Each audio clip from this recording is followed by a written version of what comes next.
A woman has the right to decide exactly who she wants to be. What? What? What does the fuck say? What the fuck is wrong with this guy, man? Pepperidge Farm remembers. It's me, Austin! Oh, son of a bitch! Yeah, that works. I like all right. it a lot. Okay. All right, moving on. Hey, what about Tulip? And now for something completely different. It's a bold strategy, Cotton. Let's see if it pays off for him. I've been looking forward to this. Come with me, and you'll be in a world of pure imagination. Take a look, and you'll see into your imagination. We'll begin with a spin, traveling in the world of our creation. What we'll see will defy explanation.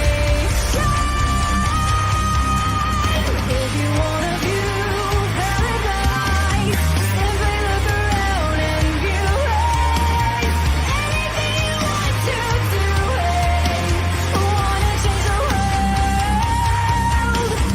There's nothing to it.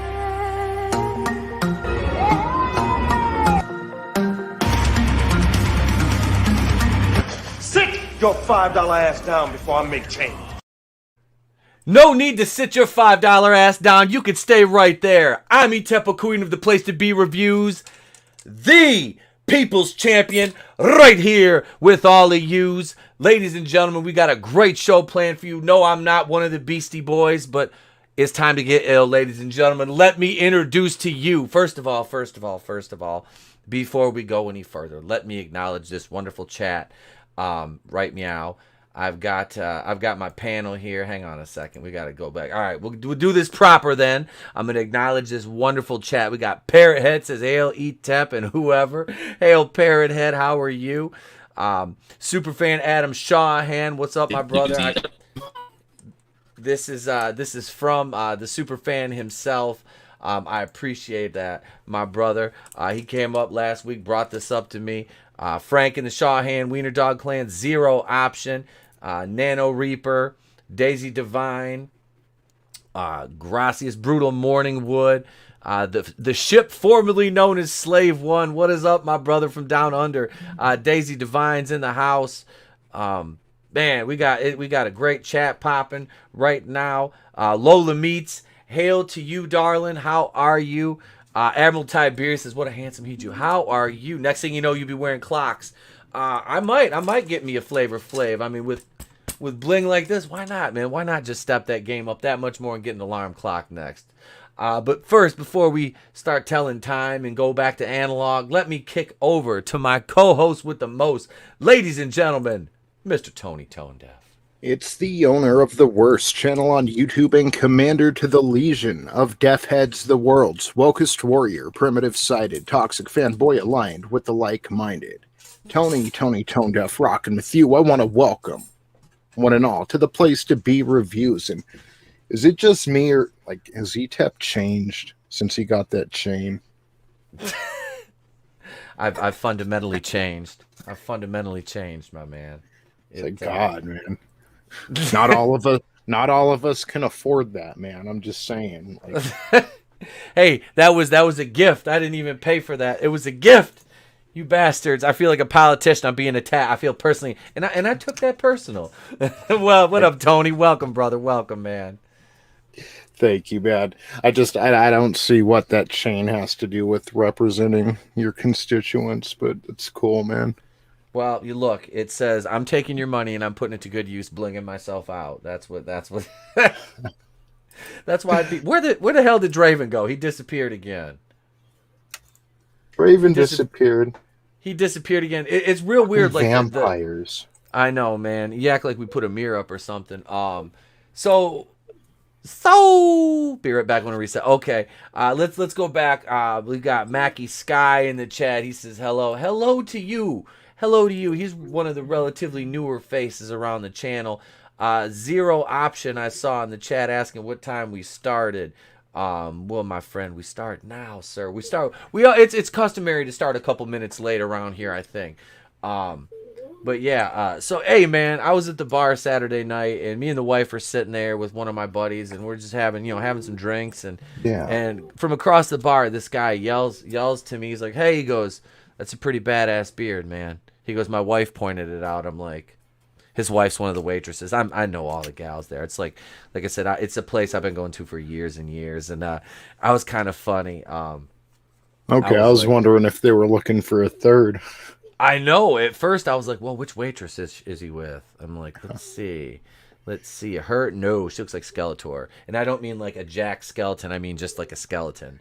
And she laughs, and it's kind of like, it's kind of weird. Yeah. I'm just like, I don't know. I mean, is that like her orgasm face? It's like, whoa, settle down, Oppenheimer. Settle Two down. pounds away from going after He-Man. Was your drink kosher? Never. Fun University. F you all and all a great night. Mackie Sky says, yes, a relatively new phase. Relatively new. Keely Chow, am I still calling you the Phantom Menace Ultron? I'll still call you that, Keely Chow. It's no problem, but there are no strings on me. There you go, man. There you go. That's like I said, man, I was just like afraid. I guess what would be worse, like a Skeletor like orgasm face, or I don't know, like I don't know, man. Like Lois Griffin's voice is annoying. Like she's got that high pitch, like that like nasally. I don't know. I don't know if I'd rather deal with like a girl who's like too skinny and laughs like Skeletor when she comes. I have no idea. See, this is all. What the hell are we even? I don't even know how the fuck we got here. Well, this is the hang up. It's like, okay, Lois Griffin can definitely be annoying, but then I think like Fran Drescher, and yeah, she can definitely get it. I can see past that. But with Skeletor face, you're going to get memes.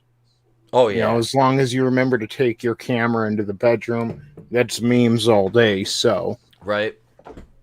It really comes down to personal pleasure versus acceptance on Reddit. I just want to get halfway into she starts like and then it's like full blown and like, I'm going to take over Eternia, He-Man. Jesus Christ. Like, here, just put in your mouth. Shut up, bitch. It's only when Batman's going down on her. I found it. I found the G-spot. I'm the world's greatest detective. Like, wait, what? It wasn't that hard, man. It's right. It's at the. I was watching The Office the other night, and Dwight goes to Toby, and he says, he's like, it was like their sexual harassment thing. They had a seminar, and he goes and he asks Toby. Toby's like, if anybody has any questions, you know where I'm at. And Dwight comes back and he looks at Toby straight face. He goes, "Where's the clitoris?" And Toby's like. Dwight's like, I've heard it was at the crest of the labia. Is this true? Where is this? I was like, what the? Toby's like, I'm just sad that the public education system failed him so badly. Hail, Sam McCabe. How you doing, brother? Welcome, sir. Welcome. Yeah, it's just look for the little guy in the canoe. He's like, I'm the man in the boat. Oh, God. Man, come on, Draven's computer. Shit. I know, right? We can only talk about fucking the man in the boat for so long. All that's left is technique. Here he goes. Yes, I have the power. There. I mean, I could do it like Cleveland. Oh, when is it going to be my turn? Yeah. Close the window. You're letting all this stank out. Oh, Loretta. It's time for Lorenda and I. Lorenda? Jesus Christ, I'm not even fucked up. You could always bring up the click commander. Fucking Jason Mewes. That's like, dude, Jay and Silent Bob. The first one. I haven't watched this. And everybody's I'm probably gonna have to dive into a bunker. I have no desire to see the second one. Yeah, same. I don't, dude. Like Kevin Smith stopped being funny fucking years ago. All right, Like, I mean, I wasn't huge on Clerks too, you know. It's No, then he started acting all whacked out, you know. Like number one, he had a heart attack and survived, and I couldn't be happy. Like, and it looks like he's lost some weight, turning his life around. But bro, take some testosterone pills or something. Like, it's okay. Like, it's okay. Yeah. There's movies, they happen and they get sequels. You don't have to cry at each one of them. For whatever reason. What's up, Draven? Hey, not much. Doing good. You're still kind of roboting a little bit. Am I? Yeah. Here, let me reset my heart, see if that helps. Oh, okay. All right. So Yeah. Well, we're down 2 people tonight because I don't know where I'm still waiting for Red Gaze if he's oh yep, he'll be there in a minute. He's probably waking up. I'm gonna give him shit. There he is. I said I fucking knew as soon as I said, hey, he'll be here soon. I'm just gonna start fucking making fun of him because he's old and he fell asleep in his chair. I did. So what? So what? You know, at least I woke up this time. Yes, you did. What's going on, brother? Not too much. Yeah, my apologies. I am indeed old. I did indeed fall asleep in the chair. But yeah, I'm up and I might fall asleep in this chair. So stay tuned for that. Oh, Congratulations on Loki joining the agenda, bro. Yep. Oh, thank you.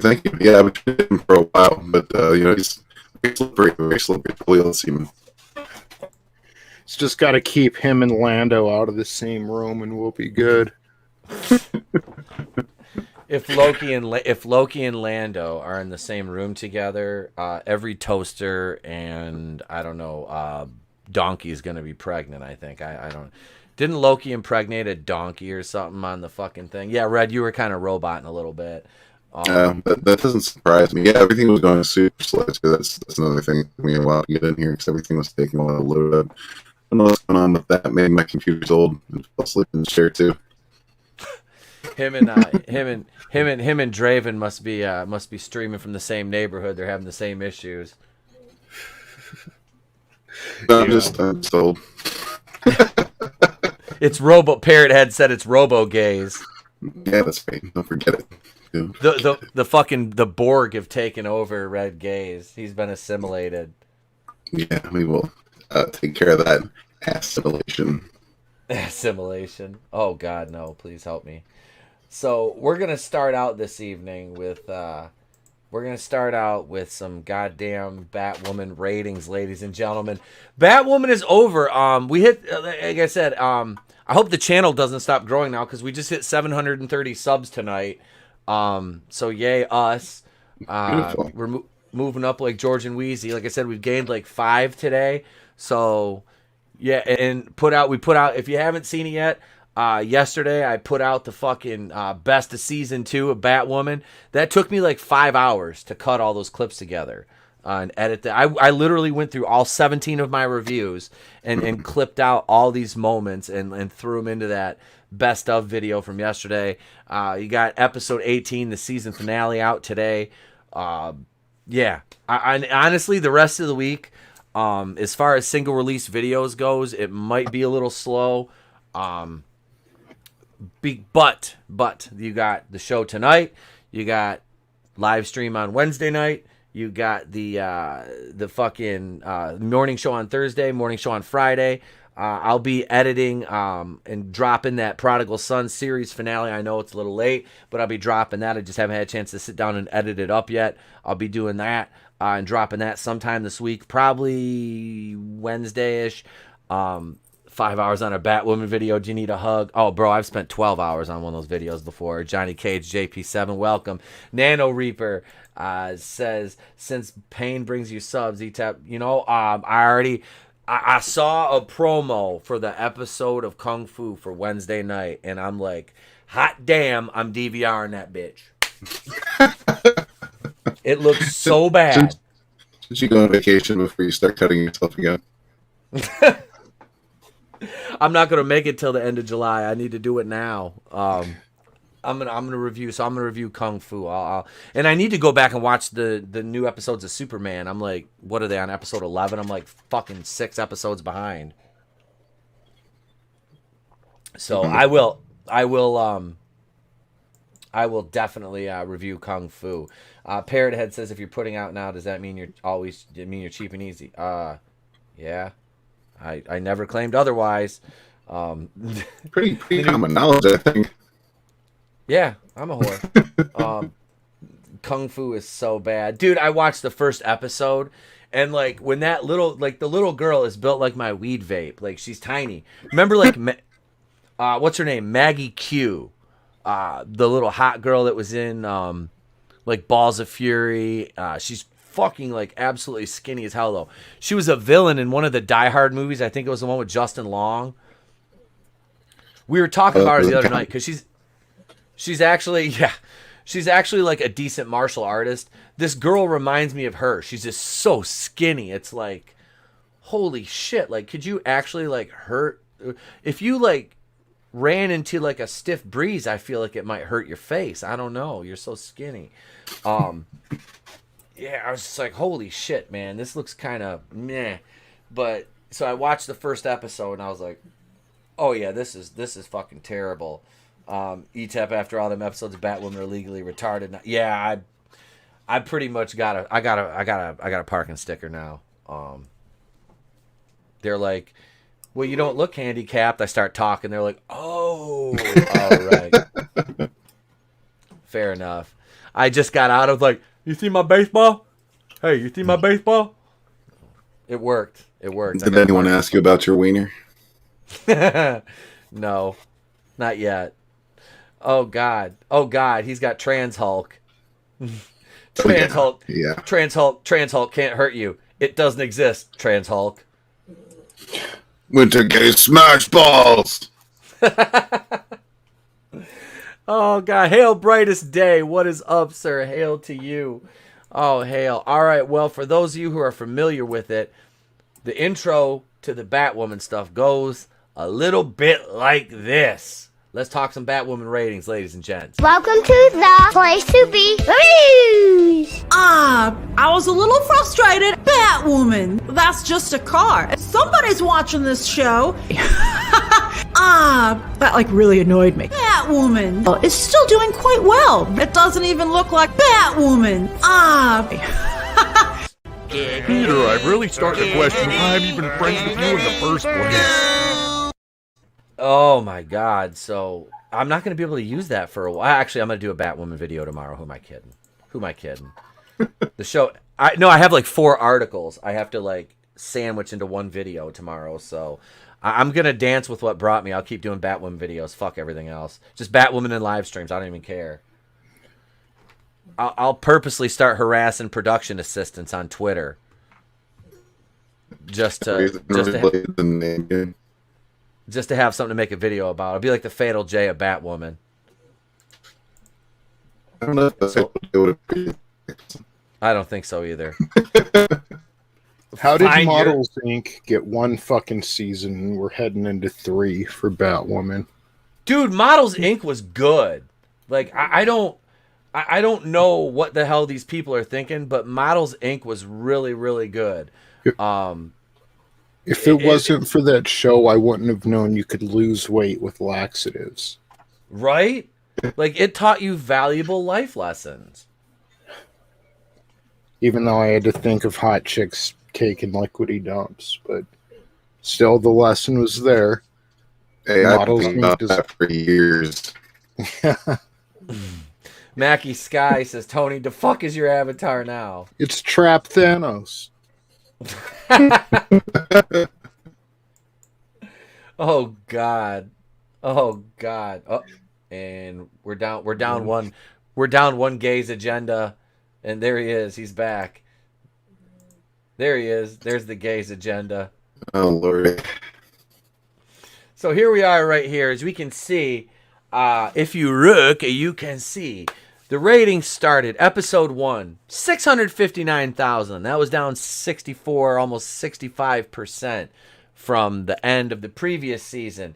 And you can see we go down to 621, 708, then all the way down to 509, 493, 456, 552, 536, 435,000, 484, 561, 426. This show continually set records this season for how low your viewership can go. And when I brought this up on Twitter to that stupid cow Caroline Dries, I had somebody messaging me going, excuse me, ratings don't matter. Ratings matter about as much as sales of fax machines. Ratings don't count anymore. I'm like, oh, really? So they don't cancel shows based on bad ratings anymore? That's not how this works. More people watch it. I'm like, no, trust me. They just don't fucking care. They will run this ship into the ground as far as they can until every bone on the crew is dead, and then they will fucking leave. I'm like, the CW doesn't give a fuck. Tell that to advertisers. Like if they were hitting record ratings right now for the Academy Awards or any of that, they would be bragging about it. Oh, absolutely. Let's see. So it goes down to 399, 346, 429, 425, 453, and this season ended with 400,004 viewers. It's down overall 50% from the season before. Yeah. So this whole fucking experiment with bringing with Ryan Wilder, Javicia Leslie, which nothing against Javicia Leslie, seems like a great young lady. Her fucking acting ability, she can't outact the bad writing. Rachel Scarston is honestly the one person on the show who can outact the bad writing, and she does it week after week because she just plays a fucking nutcase character. But yeah, this. Oh, go ahead, bro. No, I was just gonna say, think of the type of person it would have taken. Not doing reviews, nothing for YouTube, nothing like that. Just the type of person it would take to tune into the first season of Batwoman. And I mean, half of those people, they're a little fucked off in the head, and half of those people now have said, okay, I'm not that fucked off in the head, and they've left. They've gone, they're watching whatever else on Sundays now. I mean, we're really at the bottom of the barrel here as far as the people that did stick around. Mm-hmm. You're looking at one right up. Yep. Bottom of the barrel. Right there. If it wasn't for the fact I was reviewing this, I wouldn't be watching it. I mean, literally, dude. Like, so last night, like normally, like Sunday nights, I'm like, it starts at 9:00. It used to be 8. Now it's 9. So I have to wait an extra fucking hour because me and my wife were sitting there watching Fargo, and which is fucking excellent. I'm sitting there, I'm like, I don't want to fucking do this. So I sat there and watched, Fargo until about 10:30. Went out to the garage, got high, sat out there. It was like 11:15 when I came in. Sat down, got something to eat. Fucking 11:45, I start reviewing Batwoman. I finished writing that review at 2:35 last night. At 2:35 in the morning. Got up at 6, started working on the fucking video. I didn't finish the video until like 4 o'clock today, I think it was. But I need the break from it. I do. Those videos are easily the longest production I have ever worked on. I mean, they get views, yeah. But at the same time, it's like, holy shit, like they're painful. Just watching because by the time I'm doing my video, this is like the 4th time I've watched the episode. It's like, yeah, I'm fucking done with it at this point. So yeah, the ratings are down 50% from last season. It's fucking hilarious. And they're talking about season 3 because the teaser at the end of season 2 was they got a bunch of the Batman rogues like Mad Hatter, Penguin, Joker. They had the Venom serum they used to make Bane. They had Poison Ivy's, growing ivy vines. All this stuff from the, they had the Riddler's cane from the Rogues Gallery, and it got like dumped in a fucking river.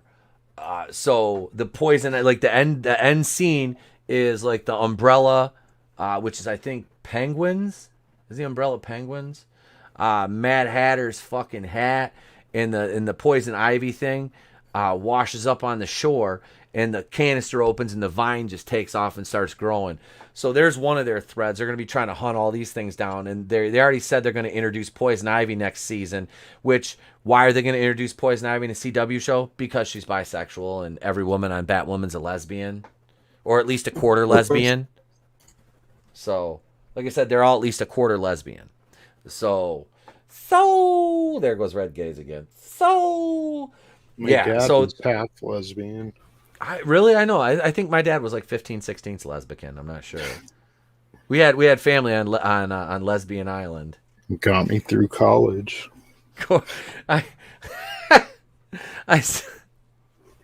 Lesbian in training. Draven's still having issues. All right. Say, I was looking forward to Draven tonight too. Damn the internet. I know. It like I said, they're streaming from the same neighborhood because they're both having the same issues. Yeah. You guys plug in Ethernet cables. I'm just fucking with you. I love you guys. But seriously, fix Plug your in shit. Ethernet, yeah. Fix your shit. No. But yeah, so the lesbicans are just, they're like, it's funny, man. They act like, seriously, like 97% of women are lesbicans in Gotham. It's like, how are there any kids in Gotham at this point? Like, yeah. I don't fucking know. I don't understand. It's fucking crazy, dude. But these people are just a bunch of fucking weirdos. Like, the ones that, like, seriously, like, okay, so Vassy, big shout out to Vassy. She's been sending me some screenshots of some of the shit that the Ryan Wilder fans are saying to the Kate Kane fans. And the Ryan Wilder fans are fucking racist, dude. Holy shit. Like, I mean, they call, like, Kate Kane fans, like, ranch roaches and, like, anything, like, but to me, I think it's kind of funny. Like, so he's like, that's right. I'm like, I mean, I guess it's a little racist, but it's kind of, I'm like, ranch roaches, that's funny. I'm like, that's not even an insult, is it? Like, who the fuck? That's like the first time somebody called me an incel, and I looked at their picture, and I'm like, you ain't never touched a woman that hasn't, and there's never been a time where you've touched a woman that hasn't ended in a restraining order, Chief. So I'm like, I don't think, because I didn't even know what the fuck it was. I looked it up, and I'm like, well, that's not me. No, like, what? Nano Reaper, Ryan Wilder's a trash character. Oh, fuck yeah, she is. She's terrible. And that's the thing. You've got this character, Ryan Wilder, and she's, she's a lesbian, Okay. Well, fuck, like, Batwoman is supposed to be a hero. Like, superheroes are supposed to, like, serve the better, the greater good, serve, the common man. Everything that Ryan has done this season, that's like they were talking about. Kate was like, you've earned the bat suit. And we're like, what the I'm watching going, what the fuck? Like, Ryan has done nothing that would even classify as heroic this season. Everything she's done has been motivated by narcissism and selfishness. She wants to get revenge for her mom. It's all about her. Not once, literally, in 18 episodes, has she done anything for anyone else outside of herself and her own interests, which is fucking pathetic for somebody who's supposed to be a superhero. What's up, Draven? Yo, what's up? Hopefully, everything is good now. I don't know what the hell. Fuck Comcast. That's all I'm gonna say. Fuck Comcast. Let's see. Wait. WVA Spartan says Comcast having a major internet issue nationwide right now, where connections are slow to non-existent. So that would explain it. There we go. That seems like right here, Comcast. That's why this is one of those times I'm glad I overpay for Spectrum. They're like, oh, the bundle, it'll save you money, $200 a month, and I'm like, wait, what? How am I saving money? Well, they up my speeds. Like I'm supposed to get 600 megabytes per second. They upped my speed like for whatever reason, but I'm at like 800 now. Okay. And I checked my speed and it said it was like in the 900s, a little over. So I don't know what the hell. But yeah. So well, hey, you're here, man. Yeah. You're here. We got one person back. Did Red have issues too? Oh yeah, yep. I said y'all are streaming off each other or something because he's having issues too. Yeah. So the fucking last thing I want to talk about with Batwoman, I won't talk about it anymore till tomorrow when I release another Batwoman video. Please watch it. Please watch it. I make these for you. I hate this fucking shit. Do it. Gray Scott left the fucking show. He was like, "Peace, deuces, bitches. I'm out of here." You know, and I joked around in a lot of my reviews about how miserable he looked, like during the show. Like, I'm like, I don't know if that's the character or if that's Gray Scott like wanting to fucking kill himself, like during the shoot. And he left the show. He hadn't been featured in the past 2 episodes. He got taken to Metropolis and locked up after he disbanded the Crows. And so he said, fuck, I'm not renewing my contract for season 3. Good for him. In Metropolis. That's like Arrow with what's the guy's name? He played Deathstroke in that. He's from Spartacus. Tom Hanks. No. Tom Hanks. But Wait, did you say Tom or Colin Hanks? He like dipped out of the show, and he's probably better for it because his acting is better than most of the guys that were on that show anyway. So Like stood out. He had to dumb it down a little, so it wasn't like, you know, you take the portrait off the wall and there's that clean spot of wall and everything else is dingy. Yeah, Yep. You had to dirty it up a little. Oh shit, man! But so I dipped out of DC shows like right the season before Infinite Crisis or whatever. I watched all that season. That was 2 years ago. Yeah, I watched all that season. I didn't finish that season of Legends of Tomorrow. It was freaking stupid. Like they were stopping this organization from collecting demons to make them into a amusement park for like demons and monsters. It was stupid. And I'm just Legends like, of Tomorrow? Yeah, Legends of Tomorrow. And I just like, I'm done. And then they had this whole like lesbian relationship between Sarah and which is White Canary, and then the organization leader, the Time Bureau, or whatever the hell it was. And they had like a whole episode where they just talked about their relationship, and I'm just like, I'm good. Like, she wasn't always a lesbian, was she? She's both. She goes both ways. Okay, all right. But she's in a lesbian relationship, and then obviously Constantine's in that season, and he does too. But they emphasize on the gay relationship that he has, like instead of him going both ways. Of course, they do. Of course they do. I feel like Thor in the end. Of course you are. Of course. And basically made Constantine's motivations all because of his gay lover, like instead of, which is stupid. Hey, Zero Option asked the question: was it the same Deathstroke from Titans? I don't think so. Okay. All right. No, it's Nano Reaper or Brightest Day says Manu Bennett default, and then default. Yeah, Manu Bennett. Yeah, that's correct. Okay. Nano Reaper, it's the CW. Do you expect anything better in high school level drama? True. The only 2 shows that I expected better from Superman and Lois and Prodigal Son, which I'm editing. I was just talking about at the beginning, Nano Reaper. I'm editing that up and dropping it this week. We got this from freaking CW. We got this. And then we get shit. Yeah, but how long ago was Angel, man? You're talking almost 20 fucking years ago, wasn't it? Probably. Like that show was on around the turn of this is like 2004.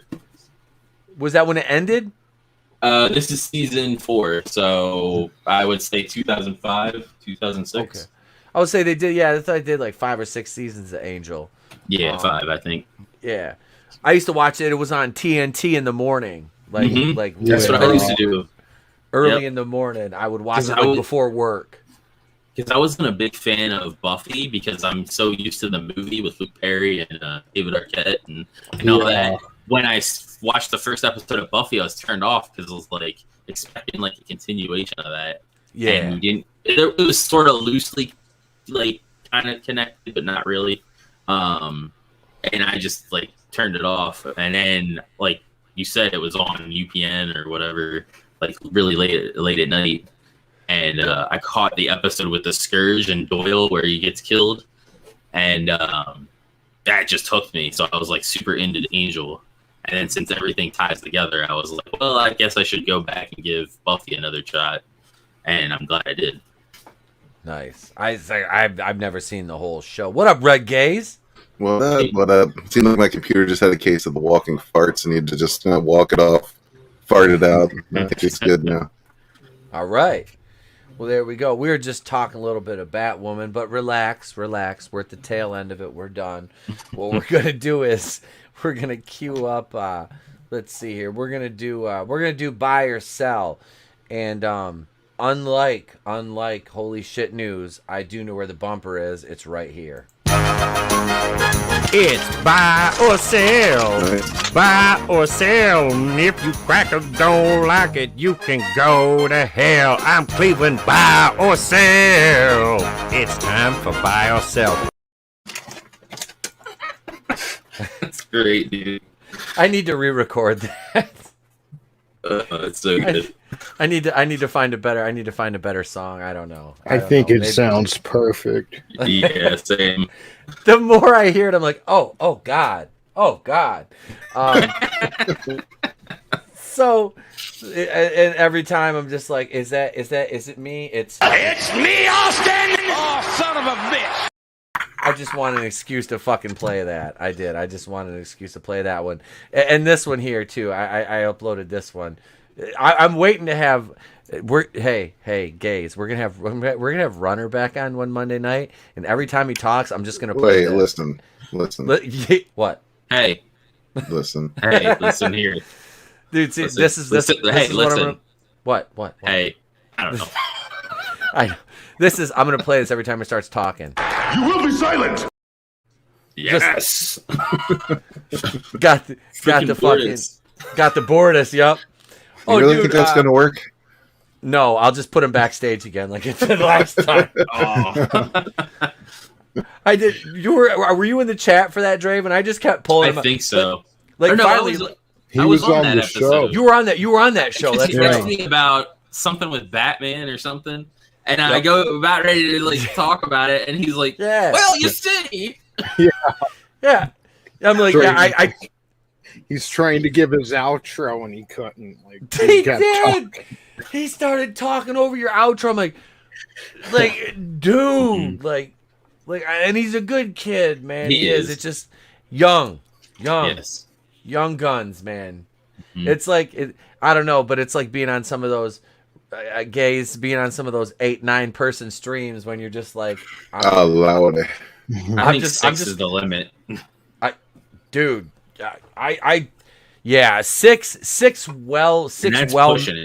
six well mannered. You know. Yeah, I remember when StreamYards first became a thing, and everybody's like, "Oh, finally we got like an alternative to, you know." I don't even remember what the hell we used to use the Google whatever Hangouts, yeah. And but they're like, oh, but it only lets 6 people on, and inside I'm like, thank God. Yeah. And then they went and extended it. Mm-hmm. Oh God, yeah. You can stream with up to 75 now. You're like, oh boy, oh that's fucking awesome. I look like that wall in fucking 1984. Great. Yeah, you know, I'm up here. Look at me. Yeah. That's it. Half of those streams I do, I'm just like I do this, and you'll see the little mute. Yep. Once it gets to a certain point, and it's just, you know, there's a wall of speech, and I just decide, you know what? Yeah, you're right. Let's just go ahead and mute, and I'm going to go ahead and get some work done over here, and then try to pretend like I was paying attention when they say my name. Yeah. Then they toss it over your chair, and you're just like, Oh yeah. You know, Requiem and Terror Packs and so on and so forth. Yep. Yeah, I love period blood. What? That's where I draw the line as a vampire. This vampire does not endorse Shark Week. Nope. Damn. Oh shit! All right, so we're on buy or sell now. See, this is how we get sidetracked. All right, so we have 3 of these tonight. We'll go through these relatively quick. Number 1, Masters of the Universe live action movie reportedly in the works at Netflix. This comes to us from the good folks at Giant Freaking Robot. Buy or sell? Is it real this time? That's a tough one because there's been all the hype with the Kevin Smith nonsense, and Yep. I don't know. That really is a tough one. I'm going to go ahead and sell that shit though because I don't want it. Yeah. I do want it. I just don't want it from them. No, not from woke flicks. In this day and age, I'm gonna have to go with sell too. I actually really like the Dolph Lundgren Masters of the Universe. It's great. Like, yeah, it's cheesy, it's campy, but that's what's great about it. Like, it's the 80s, man. That's what's fun about it. Yeah. Yep. And it was canon films. Yeah, they tried to do their own thing a little bit, which is fine. Whatever. But yeah, sell that shit. That's what it sounds like. Tony? I'm not down with anything Bad Robot, and it probably is going to happen because Netflix is doing the He-Man continuation, so they probably are going to do a movie too. But Jesus, it's going to be stupid. It's going to something's going to blow up, and you'll see a little R2-D2 flying out, and it's going to be stupid. It's going to be stupid like Star Trek, like I was going to say Suicide Squad, but that's James Gunn. But how DC is going to be, I mean, J.J. Abrams is the ultimate example of failing upwards. He hasn't, I don't think he's done anything that I've enjoyed. Yeah, well, not to mention it's chances are it's going to follow this abortion that's coming from Kevin Smith. So Oh, dude. So it's probably just going to be Tila live action with lesbians. Yeah, I was talking to my boss at work, and he's like, "Oh, did you hear about that He-Man thing?" And I'm like, "Yeah, the animation looks great, but they're doing a bait and switch." And he had no idea that that's what because he's just a normie. Because that trailer looked bitchin', right? Yeah, exactly. That trailer was awesome. But And they're it's gonna be all this. The lesbian! There we go. I had to get it. Listen, if they're going to do it, at least throw some titties in there. At least give us something. Exactly. Like, I guess they could sort of like have her like bring him back, but don't focus the whole like show on that. Like, it should be like the first episode. She's like getting the gang back together, and He-Man is kind of like he's like I did what I needed to do, and she tries to get him back to like help with the coming invasion or whatever. What if he throws the sword of power over his shoulder? What's that? So what if he throws the sword of power over his shoulder? Oh, dude. Kevin Smith loved The Force Awakens after all. Wait a second. If he throws that fucking sword over his shoulder, there's only one person, and one person only, that could be responsible for that. That's right, it's me, you man babies! I'm directing Knives Out 2 and Masters of the Universe, and I'm gonna take that overgrown, gay-denying page boy, He-Man, and he's gonna throw away that phallic symbol of toxic masculinity and pass it to Tila, and she's gonna slay Queen.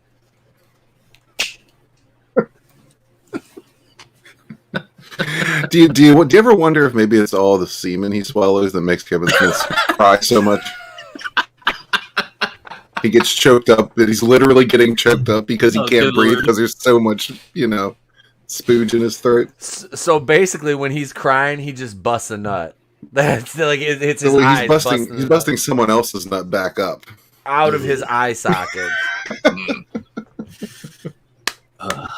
Ladies and gentlemen, we are high quality, family friendly entertainment over here. and if any of my goddamn students are watching this, you turn this off right now, you little badasses.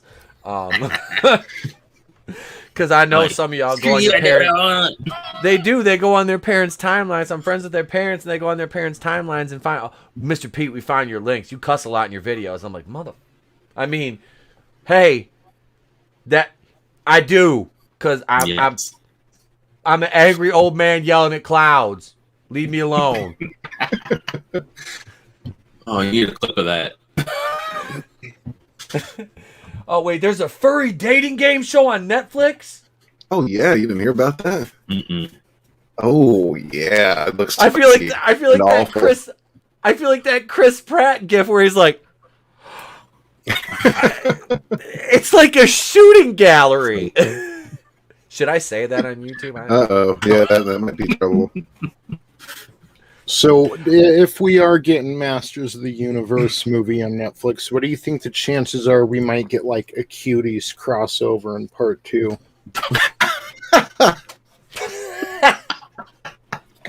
Are the Cuties going to be hanging out with the, what was it, the Manchines? Is that what it was? Probably hanging out with the Bob Iger cloud. Oh. Hey, come on over, kids. We need to restock. We got to ethnically cleanse the small world ride. We need a few of you. Come here. No, because I'm thinking of J.J. Abrams in the Netflix office, pitching him this movie and asking if he can, like, so you guys produced Cuties. Are they here? Can I meet them? It's Hollywood. I don't travel with a van full of fucking underage children. What do you think I am, from Little St. James or something? Motherfuckers. God damn. Hey, man, do I look like James Gunn to you? Oh, shit. If motherfucking one person in the chat says Brian Post, I'm shutting this whole fucking stream down. So now you just kind of asked for it. I did. I was like, yep, I just laid the gauntlet down. Brightest Day says this conversation took a turn. It did. It did. All right, so let's get. All right, so we're all right, so everybody's selling this Master Universe, right? I'm just saying the same people are promoting it. Imagine like a family in the 80s and you're watching He-Man and they're like, hey, they also did this, and show you some like really, yeah. Like Cuties was a very controversial movie, to say the least. And it's like almost the same people producing this content for children now after they produced that content with children. Like, and then they wanted to deflect everything too, you know, and say, oh, it's just angry men. It's like you're exploiting children. Like, what the fuck is wrong with you? Like, they got whenever somebody does something like the kids or whatever, they always gotta like spin it and make it against you instead of taking responsibility for their own disgusting actions. Of course, yeah, and they're all like, "Well, did you watch the film?" Sorry, no, I'm not into kids. Show me the private parts. Thanks for that. And, I saw a couple clips, and that was more than enough for me. You know, if that's even I mean, even if just those clips are in the movie, I don't need to see that garbage, and neither do you sick fucking weirdo. No. And, you know, supposedly from what I hear, it had to do with, you know, showing you why you shouldn't be doing these things the girls are doing or whatever. But it's, I heard someone else, and I can't remember who, I'm sorry, make the comparison. It would be like, you know, okay, these little girls shouldn't be doing drugs, so to prove that point, we're going to have them do a shitload of drugs in front of the camera. It's like, you're still doing the drugs. Like, yeah, exactly that. That's right. Yep. Shit don't make sense, man. Hail, runner. Hail to you. Welcome. Well, your ears must have been ringing. Sir. But let's move on to our second headline here for buy or sell. All right, this right here comes to us courtesy of Showbiz Cheat Sheet. Jordan Peele directed Get Out and was offered the role of Poop in the Emoji Movie. This, according to Peele, is the reason he chose to retire from acting. Buy or sell that? I'm pretty sure that if that had actually happened, or if that was such a big deal, he would have went ahead and made a big deal about it, because he's real big on race baiting. So if that was a problem for him then, we would have known about it long before now. Yeah. I'm going to sell that shit. Jordan Peele is a racist motherfucking piece of shit. Straight up. Thank you. Yep. Honestly. And it's sad, too, because he used to be funny. Like, I loved him on Mad TV.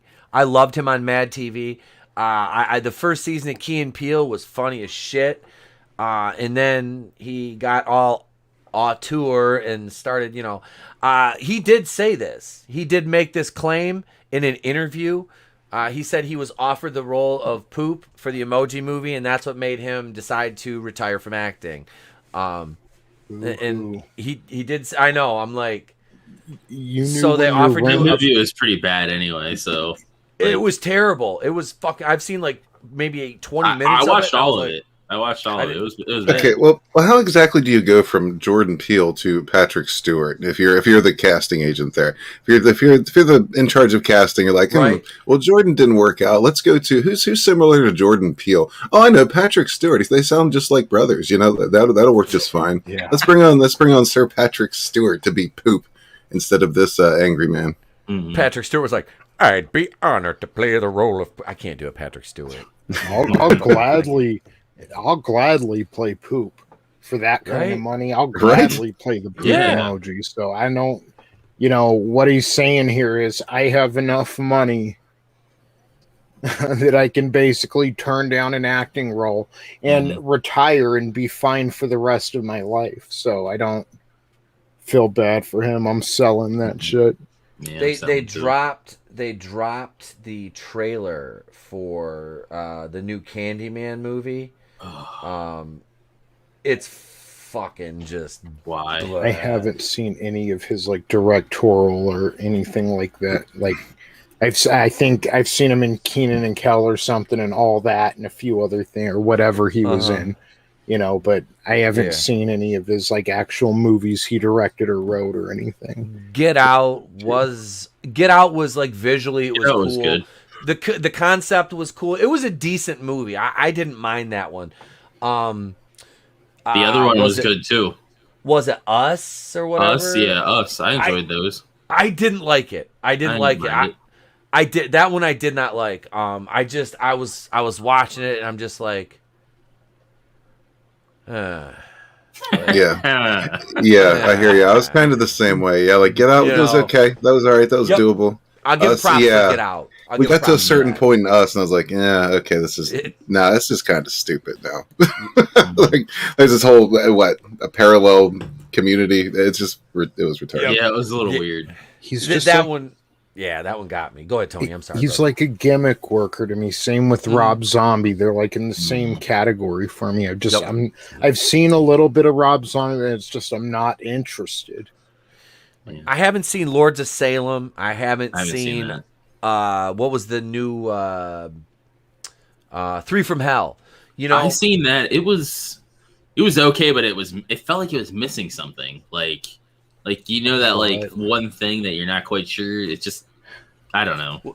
Didn't Sid Haig die before that was finished? He did some of it. Yeah, like he's in the beginning part, and they kill him off like in prison before he gets the chance to escape. And I think that's because he passed. So yeah, I was gonna say. I thought have another he passed guy away in the making. like that kind of takes over that role in a way.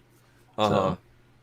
Yeah, I was just like. But they sort of like turn them into like good guys in a way, like by the end of it. Like it's really weird. They're like fighting against the cartel in that one or some shit. It's weird. It makes no sense.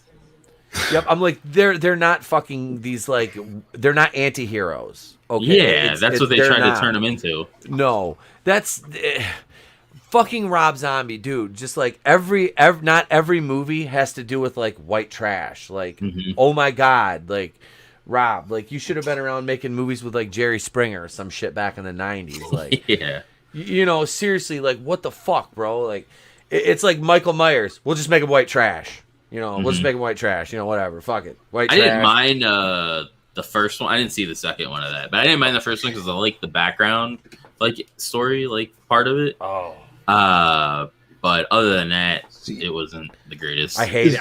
And I like how how what's her name is in it too. His niece or whatever from the one Halloween. Oh, Danielle Harris. Yeah, Danielle Harris. Yeah. Is I like this how she's in it. Fucking hot. Oh yeah, she's fucking hot. I follow her. Yeah, She's she an is. interesting follow on Instagram at horror gal. I think it is Yeah, on Instagram. I think She does a lot of interesting photo shoots. Follow her. So what Rob Zombie did to Michael Myers, the whole backstory and stuff, is that almost the same as like what they did with like Starfire's kid, where they're projecting themselves into the character a little bit? Maybe. Like giving them the kind of white trash backstory. And but that's the thing, is like I don't even know if Rob Zombie was like white trash growing up. Where would he have been if he didn't get a music deal? Yeah. You know, I don't know. I don't know if Rob Zombie was actually like that. If he, like, I mean, I don't know if he is. Bro, it was either music or the independent circuit for Rob Zombie. So yeah, this is true. that or a Meineke. Hey, look, it's author Stephen Walton. Hail, author Hail. Stephen Walton. Hail to you, brother. How are you? Speaking of sir? poop emojis, what's up? Poop emojis, coffee enemas. You want it, we got it. We're buying and selling Dendrophilia, right you here. know. Dendrophilia, yeah. I wasn't the one to bring up trees. All right. Steven's sitting there just shaking his head, going, "These motherfuckers!" Right now, I know. Yeah, I know he is. probably. I'm gonna give him a little bit more to be hard about. There you go. Hang on. There we go.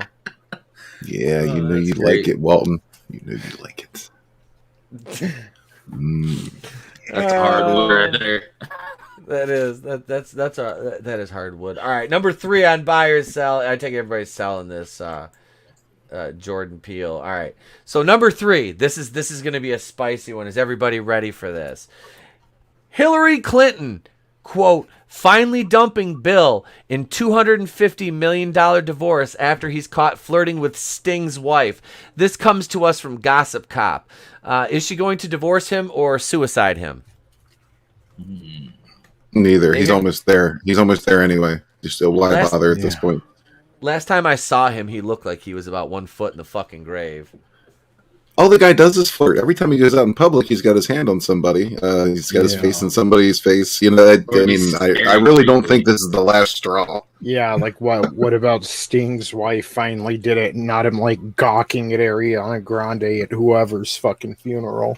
Like, oh God. I remember him, and I can't remember who it was he was sitting by, but Kelly Clarkson. It was before she like plumped up. Yeah, and she was still kind of, you know, she had that wagon, but she looked good, you know. And he was kind of leaning out in an aisle, like I was at a football game, and I got a picture of him, and I made a meme out of it, like probably 7-8 years ago. But yeah, it's just like Clinton has always done that, man, like always. I think he had a thing for Barry's wife or husband, whatever that is. I'm not sure. I don't want to misgender a dinosaur. He's probably not sure either. He doesn't care. It looks vaguely feminine. He's there. Bill's like, I didn't even see the bump in the pants, man. I was just checking out that backyard. Looked nice and tight. Not like Hillary, boy. I tell you what, that sagging, that looks like 2 sacks of wet potatoes. Well, that was his problem. He was so busy checking out the backyard, he didn't see, the thing flying around in the front. I didn't know Finkel was Einhorn and Einhorn was Finkel. Hang on, let me get my saxophone. Has anybody seen my cigar? I thought that fat chick took it with the blue dress. Where's she at? I think if he knows anything, he'll end up dead. But given how stupid he is and oblivious, I would say just a divorce. He's complicit in most of it anyway. I mean, he's not going to rat nobody out. He's going to go right along with him. Put it this way: his name was on the flight log like 23 times. Oh shit! Bill's just he's gonna have an accident someday. Here comes the 17th letter of the alphabet sticker on the video, but he's gonna have it. It's nothing I haven't had before. He's gonna have an accident. It might not happen. So I guarantee you though, there won't be a divorce. There won't be a divorce. Dude, you know how many people those two have been allegedly involved in the mysterious deaths of almost I don't know how many of the troopers that worked security for him ended up dying under mysterious. You know what I mean? Yeah. Well, he used to have them go pick up women for him. Wow. When he was governor of Arkansas, he'd have his troopers that were his guards that were assigned to him all the time, and he'd send them into fucking. If he saw a girl he liked, he'd send one of the cops over, and they'd go over and be like, "The governor wants to talk to you," blah blah blah blah blah, and they'd go up to the fucking room, and I can't remember which one of them heifers it was, if it was Paula Jones or fucking Linda Tripp with her big ass nose that was like, she goes to come up to the room, and so I went up to his hotel room, and he's fucking sitting there with his dress shirt and his dick out. Just sitting there on the bed. This motherfucker sitting there in a Brooks Brothers shirt with his dress socks on and his dick just out. Just there it is. Fuck it. Just goddamn. He's just sitting back there going, well, won't you come on in and sit down? Won't you start playing the flute or the saxophone, whichever one? I got bass right here for you, baby. Come on. I mean, wow. But yeah, I'm selling a divorce for Bubba and Hill though. Hill Dog. Isn't Hillary still? I thought she was still scissoring Uma Abedin, that bitch that was married to Andrew Weiner. Y'all remember Andrew Weiner, right? Oh yeah, how could you forget Andrew Weiner? Come on. Everybody remembers Andrew Weiner. Oh yeah. Hillary's a straight up lesbo. Faux show. Oh yeah. Her and Uma Abedin did a photo shoot together and everything. I was like, Jesus Christ, dude, them two, Hillary, yeah. So before I end up suiciding myself, we'll switch topics up here, ladies and gentlemen. But before we do, next, let me tell you what's on tap next. After this is just the headlines. We're going to go into, this is buy or sell. We're going to go into main topic number 1. We'll be talking about WandaVision and the newly altered post-credits scene. That, my friends, is coming up next. Be sure you have slapped that like button, and also don't forget to protect your neck.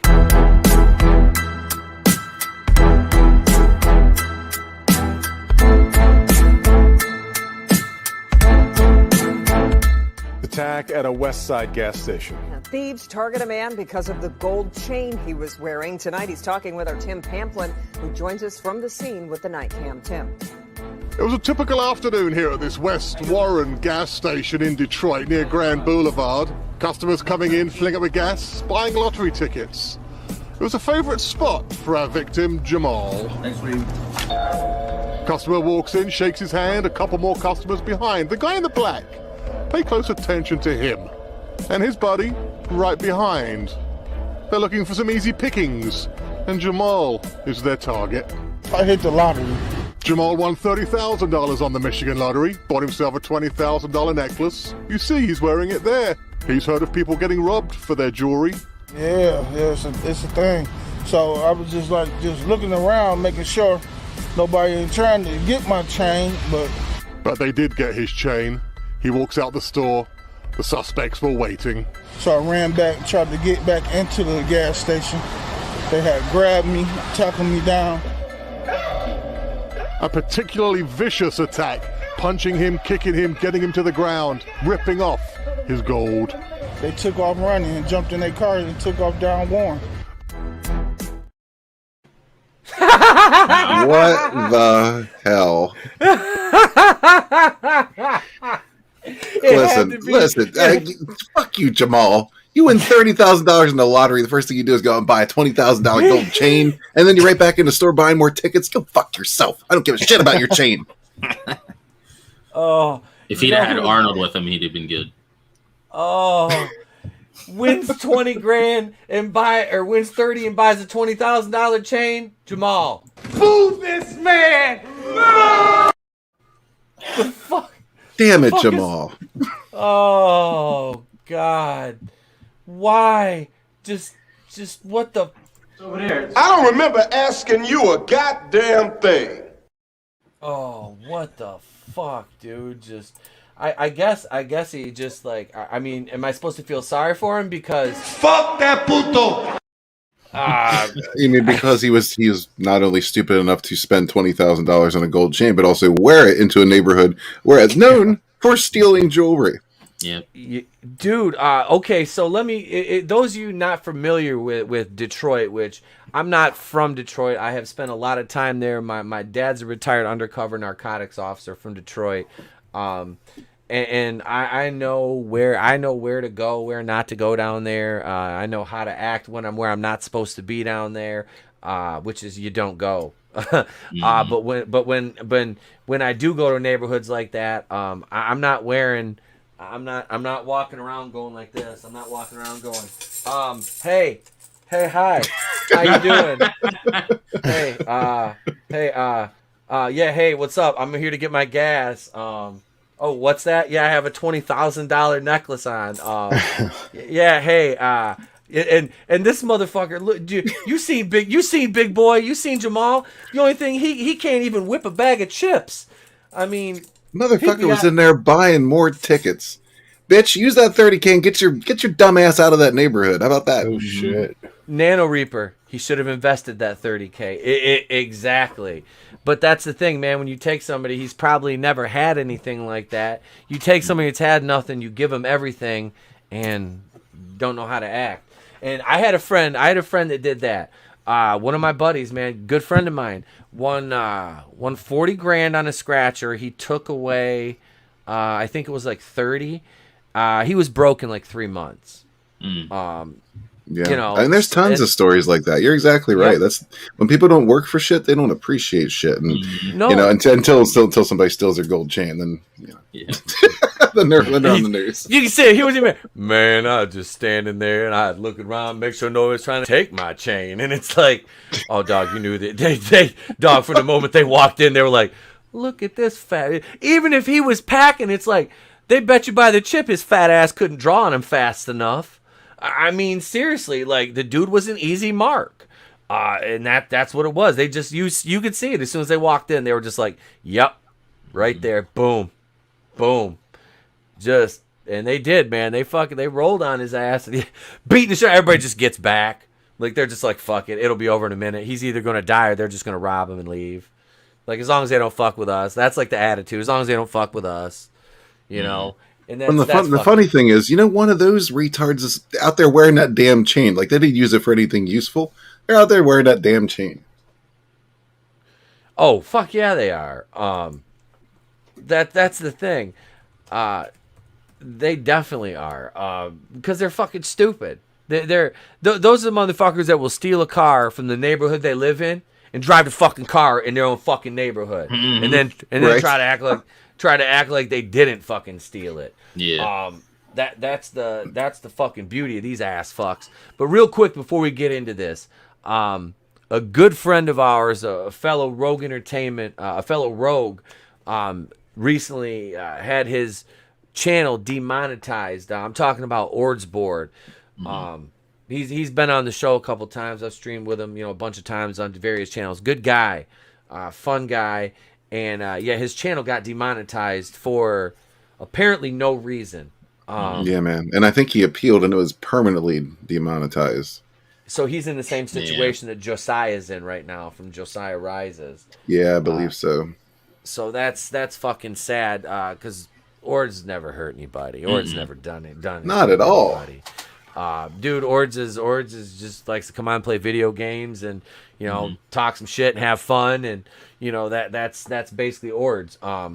So yeah, that if you're out there and you're on Twitter, if you see that, if you follow Ords, retweet that and tag Team YouTube in it. Help raise some awareness to this shit because they've been fucking with people way too much, and that's the problem. Susan, we see you. We fucking see you, Susan. We know what you're doing. But don't stop me from getting monetized. Award-winning Susan. Yeah, award-winning Susan for her diversity and inclusion fucking policies and procedures, nonetheless, I'm sure. But so let's talk about some WandaVision. Please, one more time, though, if you're out there on Twitter, give Ords a retweet, tag Team YouTube in it, and ask them why they demonetized Ord's Board. Give a brother a hand. Apparently, from what I was hearing is there was somebody like sending bots or something, and that's why they demonetized him. bots to like sub, so it was like I guess looked like artificial growth, and YouTube saw that, and that's why they demonetized him from what he was saying. That's that's bullshit. Mm-hmm. That's The fucking people bullshit. got nothing better to do. Yeah, exactly. Yep. Well, Damn, next thing you know, all these people are going to be on TV bitching about their gold chain soon. And I had won $20,000, so I spent $19 on a chain, even though I don't even have a house. Wait, what? What? I've been eating out the trash can. I found that lottery ticket in there, and I went and got myself a gold chain. I had told Craig and them I was going to kick it with them, so gotta go. You want to see you? Oh man. Oh, just. Why? Because I'm fucking stoned, probably. I don't know. Jesus fucking Rick. Don't ask me fucking questions. WandaVision has a new post-credit scene. What it means, Marvel might have secretly added Doctor Strange to the Disney Plus series, or it's a clumsy mistake. This is by Yennefer Bissett from June 28th. That's today at 2 a.m. And one of the only good things about this show is how fucking fine she looked in that live-action costume. Oh yeah, that's for sure. That's for sure. Been following that ass with these eyes for some time. Yeah, that's something about you know what's funny is her and Thanos having that that falling out, the brawl in a little fight in falling Endgame. out.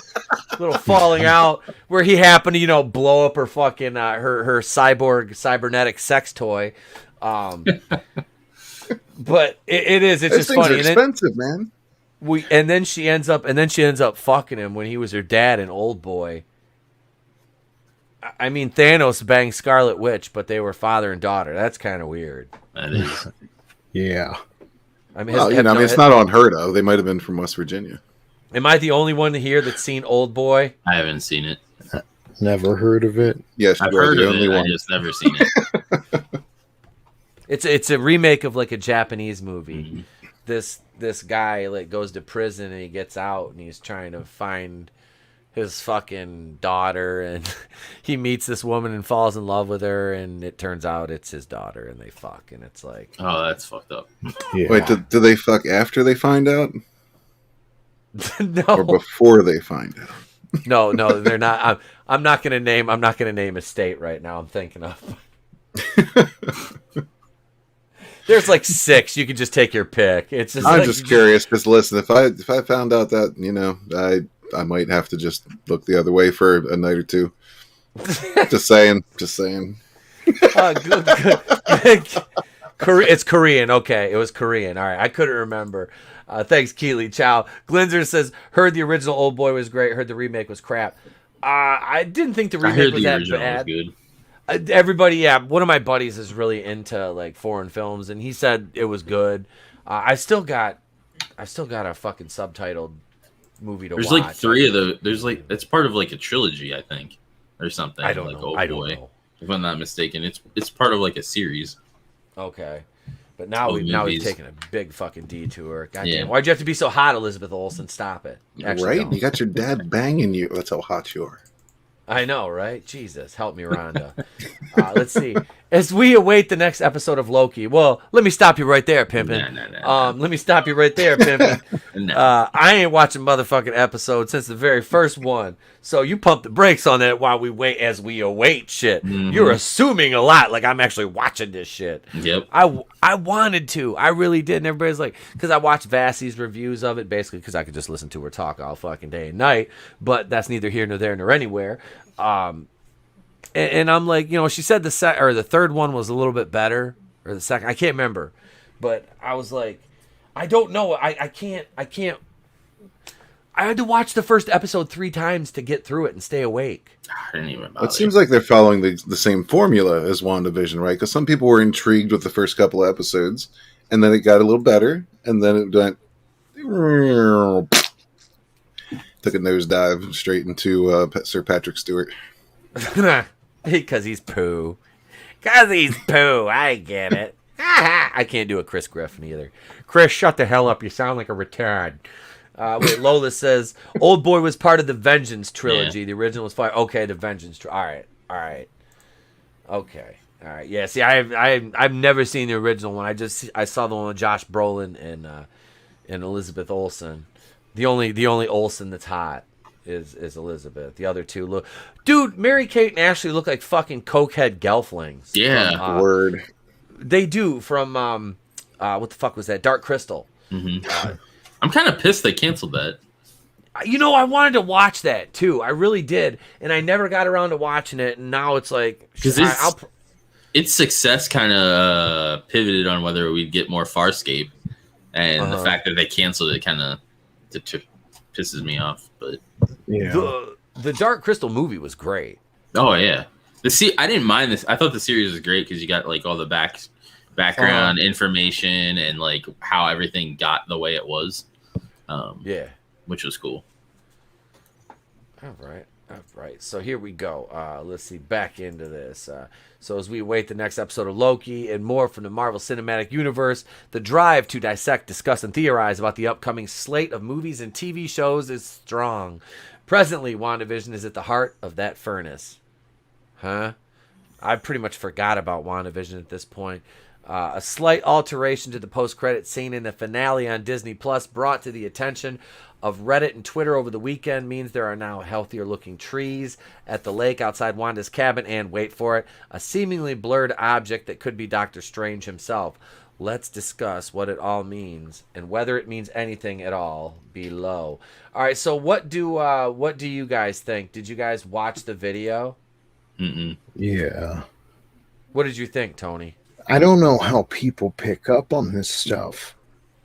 I never would have thought it was Doctor Strange. Yeah, like if Disney announced, hey, we slightly altered the post-credit scene, then I could see, but I mean, it's so small. It's like just such a small difference. I don't know how people like weaponized autism or something, man.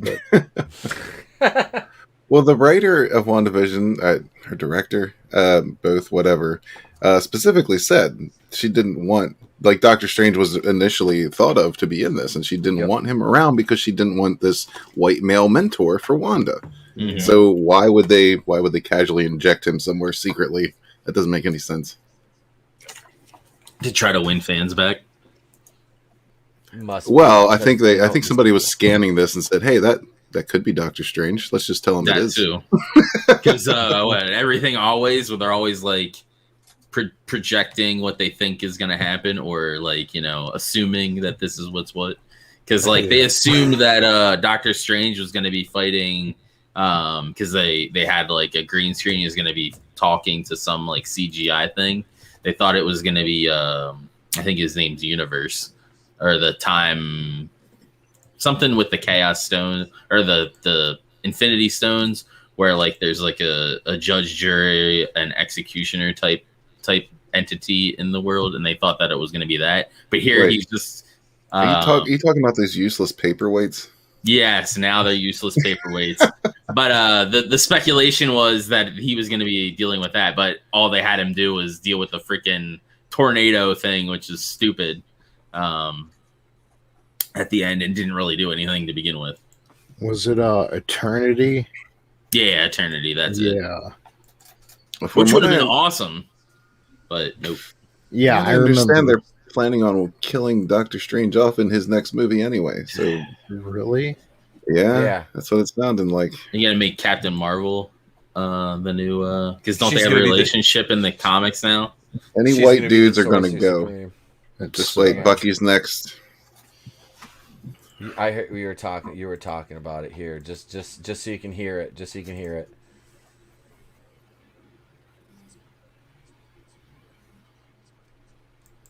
What's up, guys? It's me, Michael Roman. We're giving away a PlayStation 5. Just go down, hit the subscribe button, and be sure to come back. The more videos you comment on and like, the better chance you have of winning. We'll be posting again real soon. But in reality, there's no PS5. No. It's a box. He found a box. He found an empty box. You can check me out at All Fires on Instagram.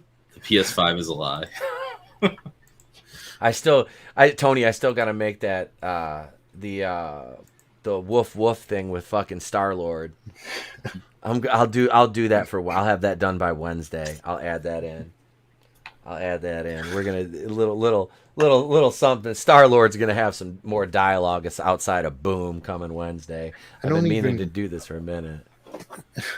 Like, not to, go back to it or anything, but I don't even like Benjamin Cumberbatch that much, but like that pisses me off if they're gonna kill Doctor Strange. I know. There's nothing good left in the MCU. It sucks. Yeah. Oh God. A greater number of slightly healthier trees at the foot of the mountainscape. Now, who would be excited by that? I wonder. I think we know. Oh, poor Steven. Listen, it's the life he chose. He didn't choose the tree life. The tree life chose him. Oh, my bad. Oh God. So anywho, let's see here. At the end of the 9 episodes of WandaVision, I almost said Wakanda goes into hiding. Wakanda Vision? It was all because of Wakanda Land. Hi, I'm trans non-binary CEO Bob Chapek, and I look like a big penis. holding up in a cabin where she studies the cuckold, aka Luke Fox from Batwoman, or Batwing, or as I call him, Cuckwing. Darkhold, aka a magical textbook.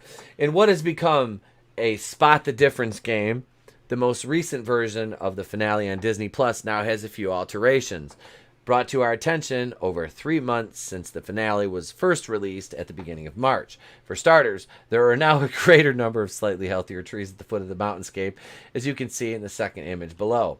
If you look, they actually changed the entire setting around the cabin too. In the original scene on YouTube, there are significantly less trees. The updates on Disney Plus version has tons more. Oh, Walton's probably losing it over that. Aside from that solid detail, the most intriguing divisive inclusion is a blurred out object that sails down the mountainside towards Wanda's cabin. Fuck it. What is it? Oh. It's this right here. What the fuck? It's just a J.J. Abrams. It just looks like a ghost. It's a fucking lens flare, yo. Or something they fucked up. Could be Sasquatch. It's a fucking Sam Squanch. Is it Doctor Strange? No. Of course it is. I mean, wasn't it obvious? Is it Mephisto? Is it Mephisto? Oh God. Holding up like a teen boy at a party hosted by Kevin Spacey. Oh God. Oh, ouch. Ouch. Oh. I think we have to denounce white supremacy. Mm-hmm. And Jeffrey Epstein. Where's that fucking... Hang on a second. I've got that fucking thing here somewhere. Let's see. I swear to God, I've got that fucking X on. We're sorry. We're sorry.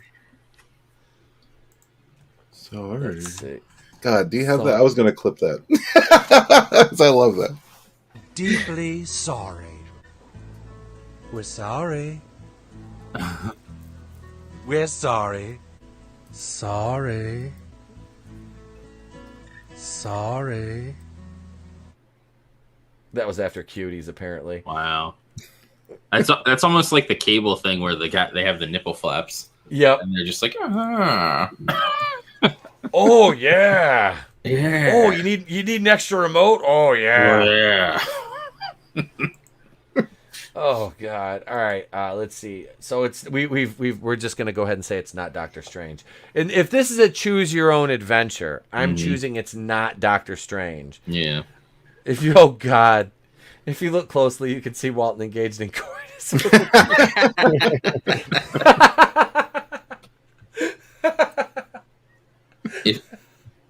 If the shadow is anybody, I would want it to be Mephisto or Dormammu, actually out of his world or whatever. Like look more like he does in the comic, but I'm I doubt we'll still see rooting that. for Sasquatch. Meh. You know why? Because I don't care about Sasquatch, and so therefore, go ahead and ruin him. Mm-hmm. Fucking, it's a fucking Sam Squanch.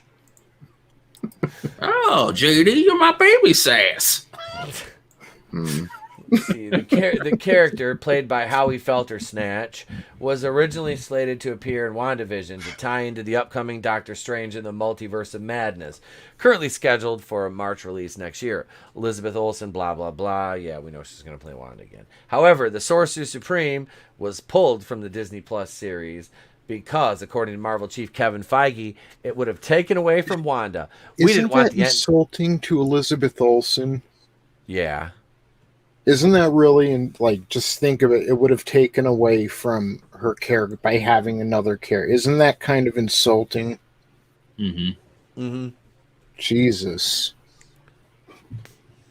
And he's the Sorcerer Supreme. If anything, he knows the most about magic at this point anyway. Him or, what was the guy that was pissed off and stealing people's magic at the end of Doctor Strange? Oh, I can't think of his name, but I know just you're talking watched about. the movie the other day too. You talking about Mordo? Mordo, Yeah, yeah. Mordo. Him or Mordo I was going to say would be the Rufus. ones that be able to train her.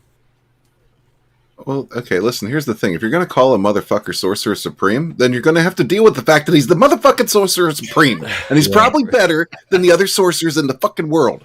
Okay? Just a thought. Mm-hmm. You made him a white guy, okay? You made him Sorcerer Supreme. You put that white guy in charge. You fucking deal with it. Deal with your own creation. Oh, and for the record, the character I was thinking of when I got stumped on a character for Shang-Chi was Fing Fang Foom. Yeah, he hit me up with that the other day. That's Out the of nowhere, dragon, he just messages me, Fing Fang Foom. Like, what the fuck? I was high. I'm like, it was Fing Fang Foom. That's why he's like, what? I'm like, the character, I couldn't think of his name of like a couple weeks ago on the show. It was Fing Fang Foom. I was like, damn, dude, what'd I do to you? You're going to come at me with that kind of hostility. He's like, damn, man, fuck Fing Fang Foom, you motherfucker. Isn't that more of a Iron Man villain? He was in Shang-Chi? He was in Shang-Chi. Yes, I was the Mandarin, but there you go. Yeah. But you're all Iron Man villains. Why the hell is this Shang-Chi dude fighting? Because nobody gives a fuck about Shang-Chi. They want them to. Yep. Look, we put Aquafina in it. Everybody's like, I got Aquafina right here, and I got Dasani right here. What the fuck I want? What about Fiji? Yeah, what about Fiji? That's just too expensive. I ain't that baller. Like, if you wanted people to care about Shang-Chi, like, wouldn't it have made sense to, like, introduce him with Hawkeye or something in Endgame? Mm-hmm. Yeah.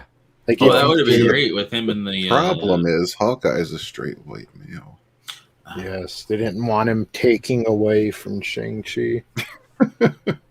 Yeah, him and Ronan, like, teaming up. That would have been awesome. Fighting the Yakuza. Yeah, but the whole time Shang-Chi would have been chastising Ronan for culturally appropriating their fighting style. Mm-hmm. It's like, where are you from? Canada. Shang-Chi, like... He's like, hi, I'm Jeremy Renner. Have you tried my app, Jeremy Renner? You can find out fun facts and talk with other people about me, Jeremy Renner. And they really don't like Jeremy Renner. For I some know, reason. they hate him. No, that bitch that's playing Snow White fucking hates him. Oh, yeah. She called him a transphobic, racist garbage monster. That poor guy. I can't believe they did that to Snow White either. Like, you got they did it to Little Mermaid. Now they're doing it to Snow White. Like, iconically, they're depicted as white people. Like, I'm not trying, like, you know, I'm not a racist or anything. I like denounce white German supremacy. Just to be clear, but like, it's just stupid. I'm sure there's somebody best for the job that fits that the criteria of what they iconically look like, especially because they're doing a remake or like a live adaptation, which would make sense to have a 1-for-1. There's only like these 50, 60, 70 million people that would probably be more suitable for that role, but you know. Yeah. So Hey, on the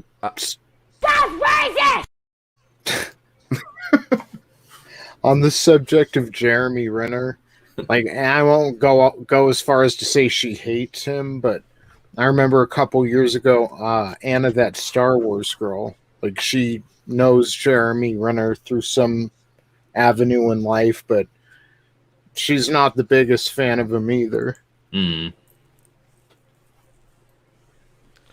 I think he is kind of a DB in person, but Yeah, exactly. I forgot about they're doing that to Snake Eyes too. Yep. I would wager that most people in Hollywood, or even associated with it, are probably douchebags. Yeah. Yeah. Jeremy Renner kind of looks like he kind of looks like a douchebag. Like, Well, there for a while, all he did was play villains, so like it makes sense. Yeah. I'm just saying, when you got a garbage bag full of used douches, pointing at the clean douche that hasn't been used yet and calling him a piece of shit, there's probably something going on there. Yeah. I feel like Adam Driver's pretty cool. He was the only one like laughing in the room with Ricky Gervais. Yeah. There's a handful, but that's it. It's literally a handful. But they have to be quiet about it. They can't be too outwardly fucking, you know, against the status quo, or their fucking card gets pulled, you know. Fucking Benedict Cumberbatch is one of those. I've seen pictures of him wearing shirts that said "I'm a male feminist" and all that shit. Yeah, and I'm like, that's a cuck move. He looks weird, like when he's not in a character, when he's just an everyday guy walking around or showing up at a premiere. He looks like a Simpsons character. He's got this like scrawny body and this big fucking head. Yeah, you're absolutely right. But he was the perfect casting for Doctor Strange. Like I could care less about the guy, honestly, but yeah, he was perfect for that portrayal. Yeah. Yeah, he is definitely Doctor Strange. Yeah, he does, but he's got a big head. Like he doesn't look right without his cape on. Like he's scrawny. He's fucking scrawny. Oh, yeah, he is. Remember when he was Khan in Star Trek? Both of those were in air quotations, by the way. Yeah, I was gonna say Khan.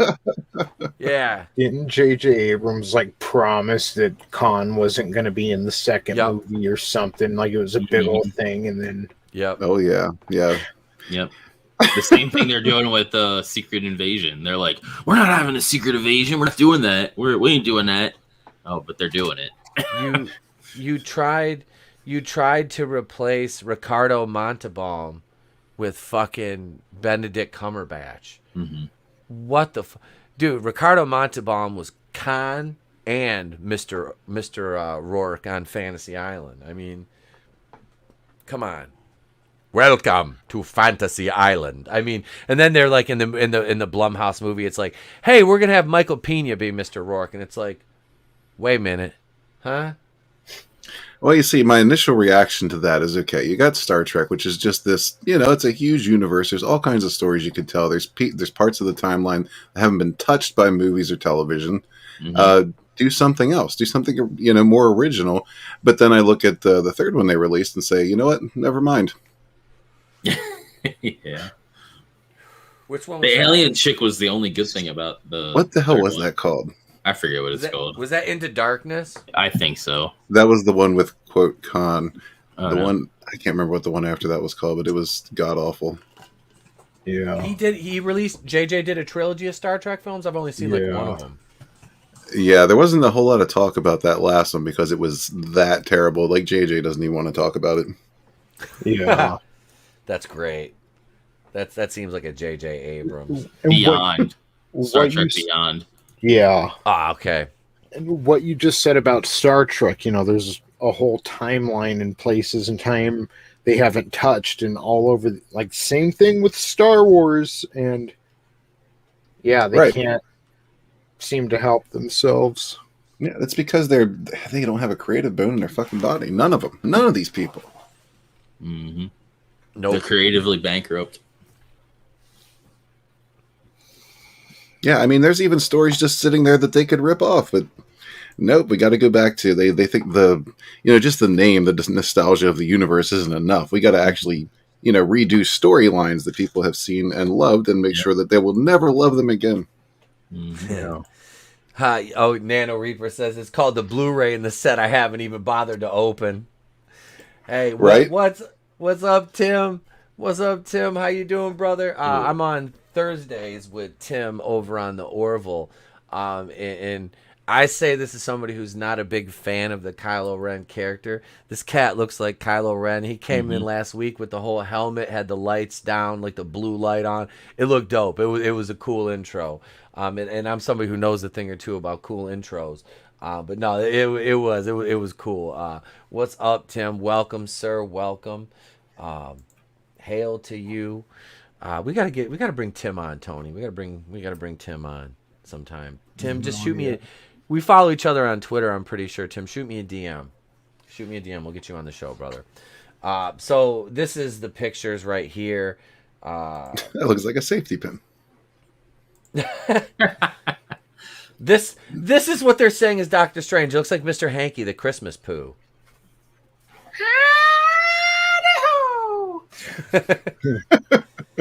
This is. I'm sorry. I don't. Well, Mr. Hanky did have a sorcerer phase. He Look did. at, and here's all Walton's new trees. Oh yeah. Just imagine skimming a load across that lake after you get done with that pine at the bottom. Walton, I gotta go watch the pine sap off my balls. The Phantom Menace historian has to wash the pine sap off my balls. Sometimes I feel bad for Steven, but it never lasts very long. I'm sorry, Steven, if you're still listening. I love you, man. I love you, but I'm going to fuck with you. Let's see. So is it Doctor Strange, though? No. Many are skeptical. But just mother. That's just a car. Just keep eating it up, you fucking Marvel sycophant. That's good. Just keep eating it up, and then ask the. Hey, where's the cream filling? Hang on, it'll be right in your eyes, and that's. Gay! That's not fucking Doctor Strange. I'm done with the gift. Somebody take the button from me, sir. Please stop pressing the button, sir. Please stop pressing the button. It is strange, or it's not strange. We know they're going to be in a movie together in a few months. What significant difference does it make whether it is or not? Yep. It adds nothing. Well, I mean, the Captain Marvel movie was very important to the timeline as well. So, I mean, if you missed that, you would have never been able to connect the dots. It only makes sense they would need Doctor Strange in this scene that nobody's aware of and had no idea he was there to piece everything together. Is that like a personal attack or something? Or... Yes, Bree. No, I don't know. I don't know how I would have survived the MCU experience without seeing this. I don't. She's such a dainty lady, and I mean, what's up, another monster? Hail to you, brother. What's going on, man? Yeah, he says, relax, y'all. I'm here now. All right. The reason Hollywood is creatively bankrupt is because those in charge don't want to take a chance. No, they don't. That's why the MCU's become so boring. It's all formulaic bullshit. And you're right, Red. Before I start fucking around with the gifts, Captain Marvel was billed as this. You have to watch this. You have to see it. Because it's between Endgame and Infinity War, and it was garbage. It added nothing. It really added nothing. She was in Endgame for 15 minutes, and those were forgettable. The best thing was her getting punched in the face. Oh yeah, if only that face had just deteriorated. Oh, that would have been beautiful. Let's see. This article. I mean, do you guys put any validity to this or put any stock in this at all? 0. Tony. I mean, it's something like, I don't know what it is, but I mean, it's obvious they did go in and change the scene. They did. I don't know why. Like, why would they just say, well, we need to make these trees look a little healthier or something? Like, they went in there for some reason because they did change the scene. But I just, again, there's just no significant difference. The only thing that does worry me is if they do start going back and fixing stuff and putting people in. I mean, I don't know. Next? God, it's got to be Star Wars all over again. Yeah, but to the nth degree. I They'll mean, just say it's the whatever that time thing is with Loki. I don't know. Oh, the time variant authority. Yeah, they can go back and make Captain Marvel historically important to the record. Oh, they already tried that. Remember, she's the original Avenger. Oh yeah. She's and then okay. So I've been I made a very very Eric Andre. Why would you say something so controversial yet brave at the same time? Decision the other day in the Marvel Cinematic Universe group on Facebook, which has been the source of a couple of my bans. Because I'm not gonna lie, when some fucking dude that looks like, I mean, literally, like, I look at his face and it looks like 150 pounds of chewed bubble gum, like Arlie Ermy said about Private Pyle's ass and fucking Full Metal Jacket, and he's calling me an incel because I criticize anything to do with Marvel. First of all, bud, fuck you, and don't have a fruity ass fucking profile picture frame and expect somebody not to put a clown wig on your dumb ass. Yeah. So, and I did, and I caught a 30-day ban, and it was worth it. But but seriously, these people, like, you can, I said, and I said objectively, Captain Marvel was just not a great movie. I said it was boring. I said it was paint by numbers. I said the character was forgettable. It added nothing to the overall arc. She was a non-figure in Endgame. Yeah. I said she had like 2 minutes of shine in the beginning of the movie, and that was it. And oh my God, I just got barraged. But the other day it was because I said that John Walker wasn't wrong for killing that flag smasher with the shield. I literally have people telling me that I need a psychologist because I said that. Wow. I didn't even get that far, so I don't even. Yeah. These are the same. Me. These are the same people that are like, Killmonger did nothing wrong when he killed his girlfriend in cold blood. Like, you don't kill people in cold blood. You're not judge, jury, and executioner. Killmonger did nothing wrong because he's black and he was oppressed. That's what they were fucking. That's what they're thinking. I'll fucking say it. That's exactly what they're thinking. That's the difference. But he was oppressed by black people. Hey, that doesn't exist. Yeah, that doesn't exist. That never happened. That doesn't exist. And frankly, I have to tell you, where is you just that. I feel like I've been put in my place. Not to have a flat ass. I went to Miss Marvel. They should have done Miss Marvel instead. Like, with that outfit, and get somebody with a good old trunk, and There's a cosplayer that does Miss Marvel. I can't. Oh my God! I think I've got some pictures I found on Twitter. I can't think of her name, or I just shared. I'm afraid to like search it on Google for what'll pop up, but I won't right now. But yeah, she's dude, she does like a lot of conventions and shit. She's like she looks like a fucking superhero. She looks like a superhero, definitely. But yeah, this Dr. Strizange, we're done with that. It's something, like you said, Tony. It's something. They made an effort to go in and alter a show that's already been released. I mean, we know Disney likes to mess with their stuff anyway. But I mean, what would they stand to gain from adding him in at this point when they've already disavowed him being part of the show because they thought it would nerf Wanda? All I'm saying, in 10 years, they're going to alter White Vision to Gray Vision or Off-White Vision. Or he's offensive. He might gradually just turn black over time. Black Vision. Yeah, a vision of color. A vision. That's Vision's autobiography. It's called A Vision of Color. No, I went off about that in my Batwoman review because Luke Fox like drew what a black Batman would look like, and I watched Az's review tonight after I released mine, and I was thinking the same thing he was. It's like you'd look like fucking Batman. Like it's the suit wouldn't. Why would the suit be any different? Yeah. You know what? Why would the suit be different? I said, what? I was like, are the writers so racist? They're saying he would have to pimp the suit out like a car. I'm like, is that what the racist ass writers are saying? And you know who wrote this at last episode? Fucking Caroline Dries, the bitch ass showrunner.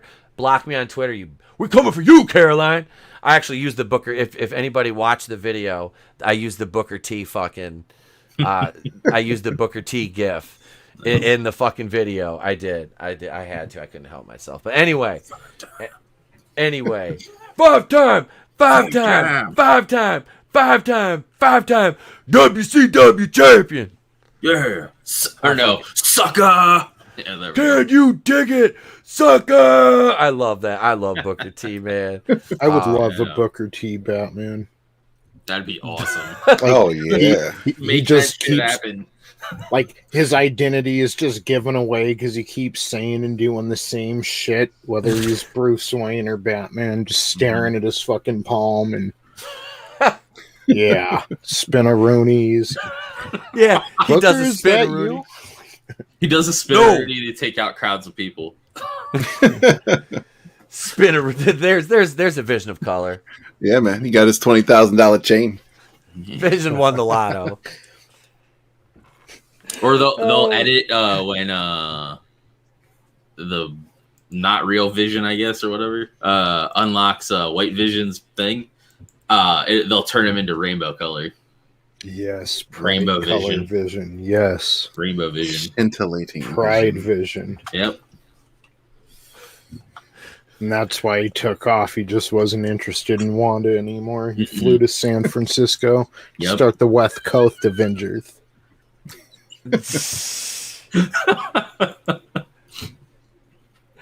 Oh.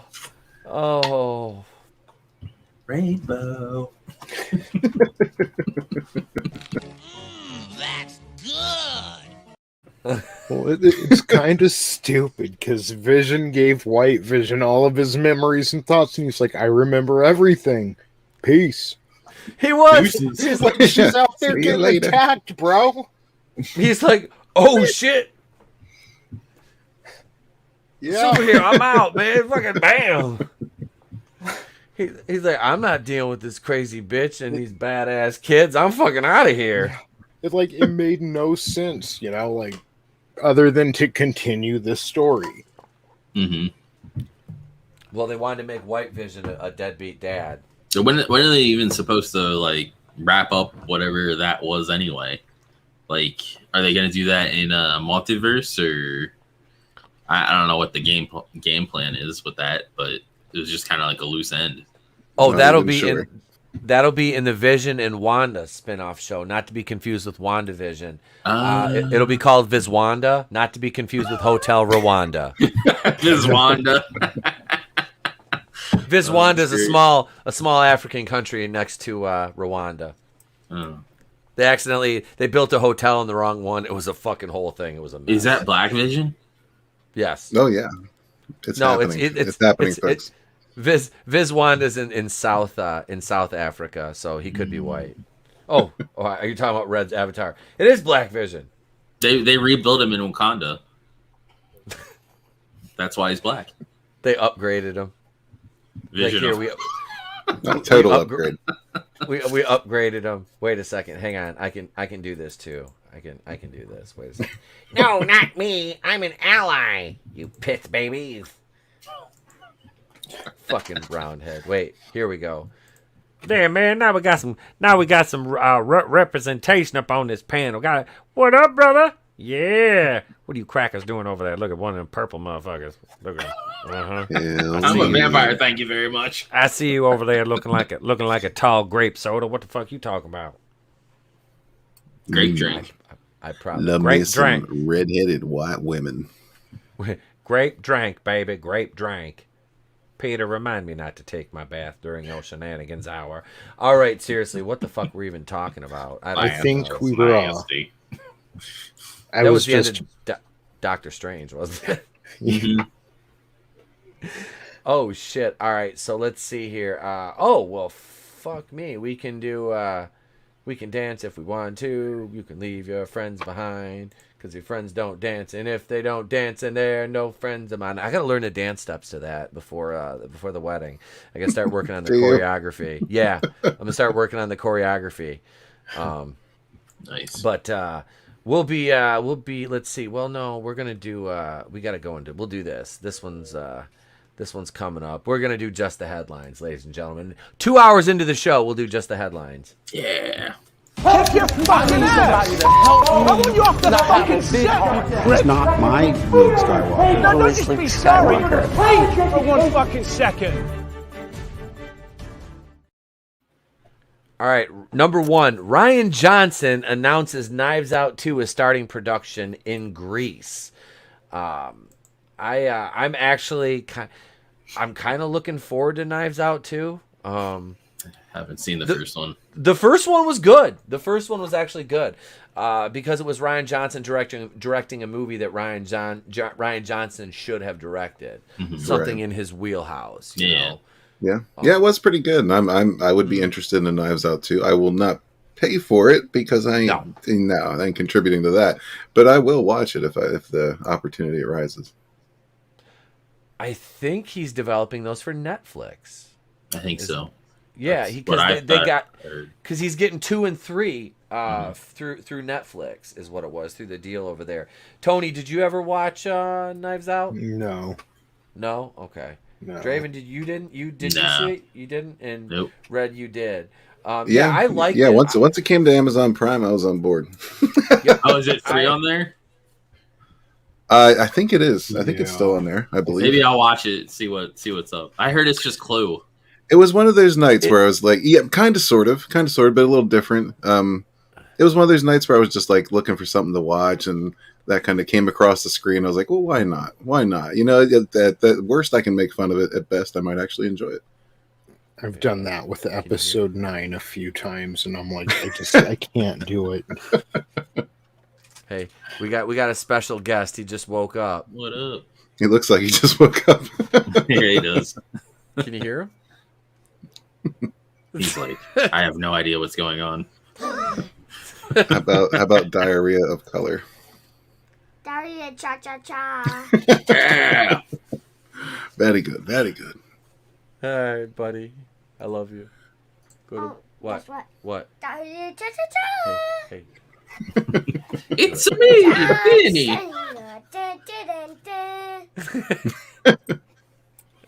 All right, here you go, buddy. All right, I love you, bud. He's like, I'm gonna go find mom, and I'm going to bed. You gotta have him show up one time, like beforehand, and be like, "Hey, when you come in, just say it's me, Vinny." That way, as soon as he pops in, he just like, "It's me." It'd be hilarious. He's done it. He's done it on the Rogue shows a couple times on Tuesdays because we start at 6:30, so he's not in bed yet. So he'll come in and he'll sit there by me and he'll just wait for his chance to be kind of like, "Yep, go." And he does. He goes, "It's a me. It's a Vinny."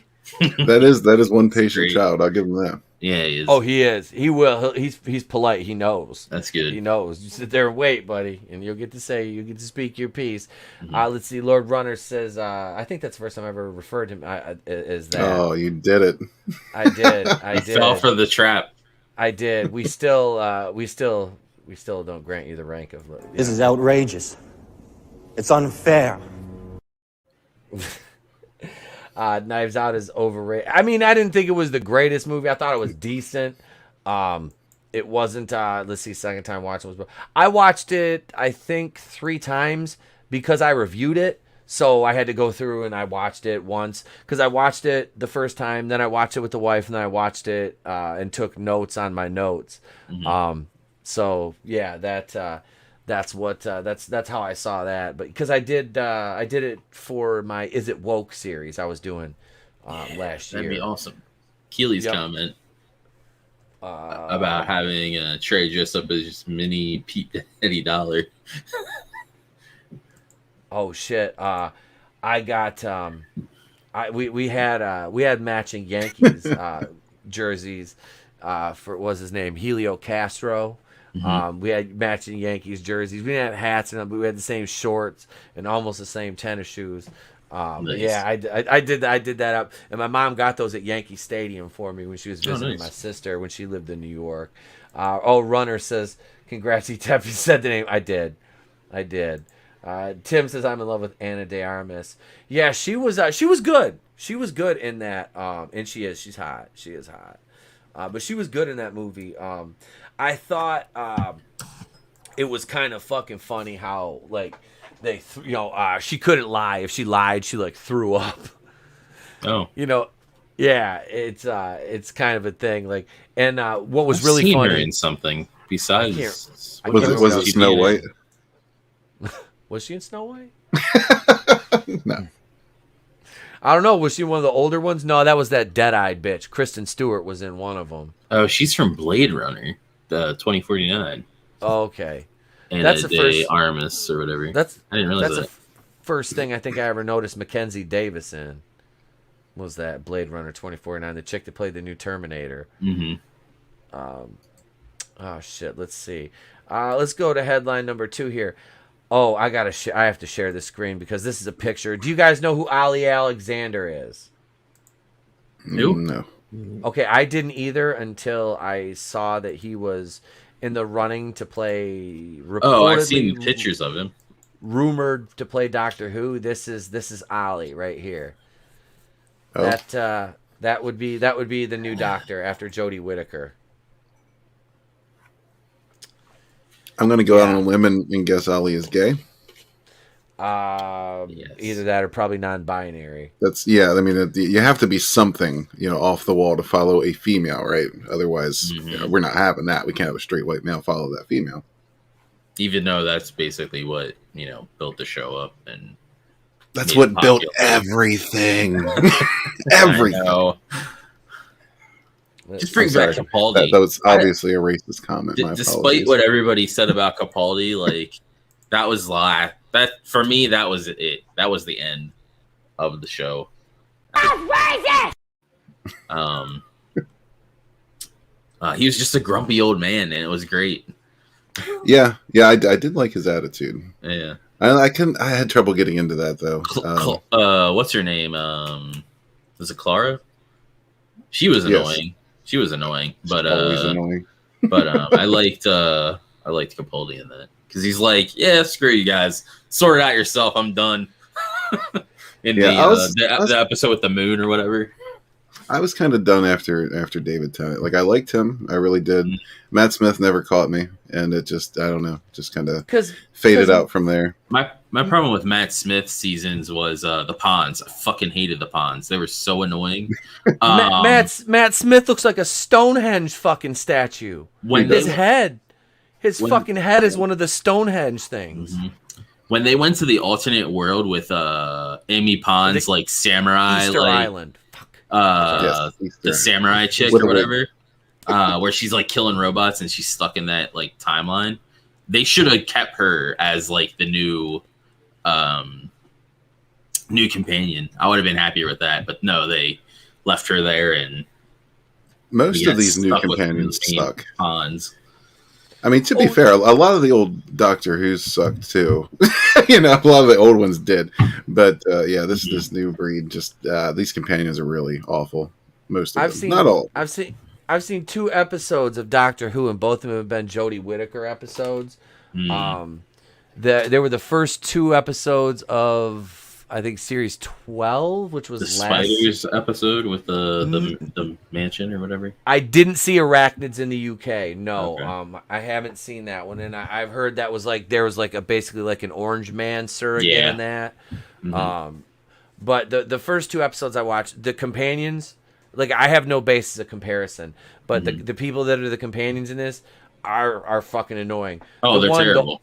The one older white dude like kind of has his moments, but Yaz, the bitch, The one that gets killed or whatever. She gets killed. Like right in I the can't one remember of if them Gaz gets killed. The one guy's mom or whatever gets killed like in the first or second episode by that weird whatever the fuck it was. I don't know.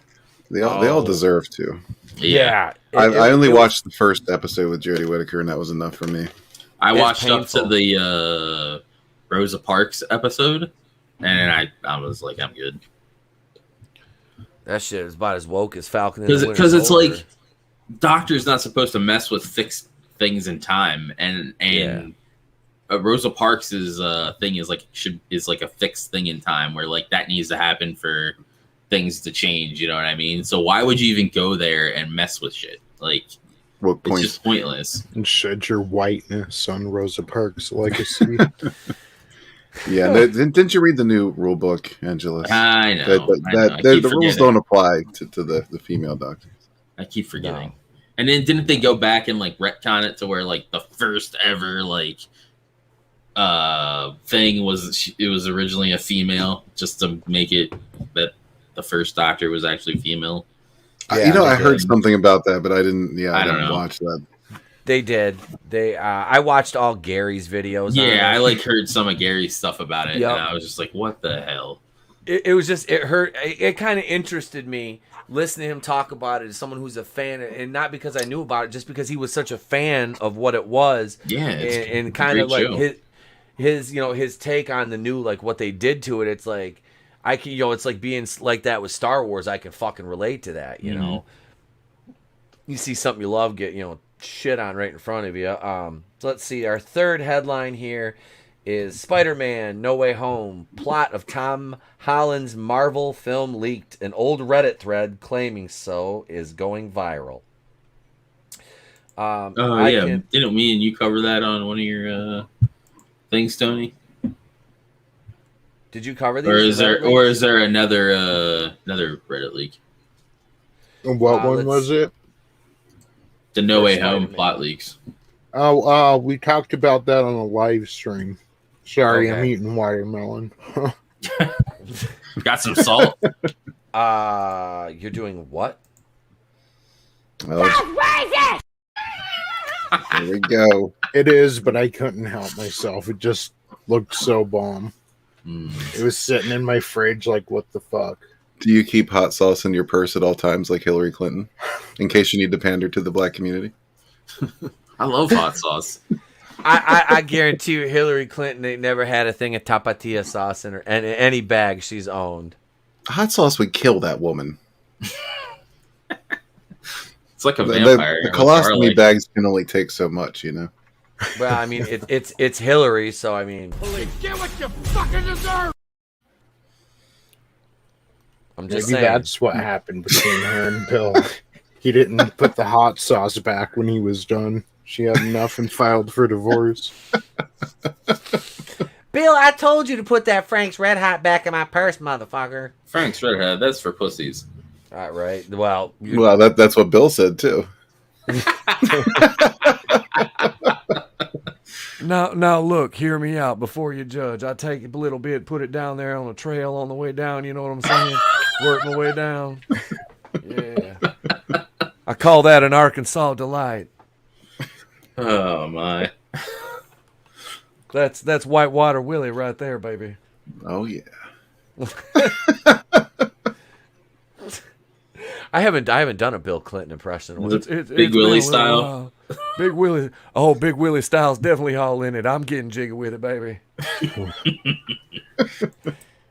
Yeah. So you guys know the gist. These plot leaks. Let's see. There's a time skip. Peter is trying to prove his innocence. Doctor Strange is handling the multiverse as it's breaking down and capturing villains from other worlds and putting them in a prison he made. This sounds like all the stuff that Michael Robin talked about not long ago, too. Mm-hmm. Yeah.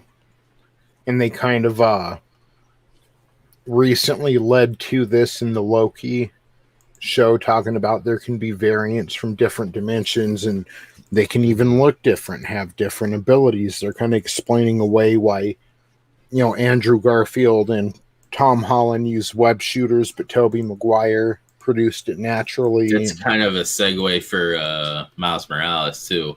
Yeah, yeah.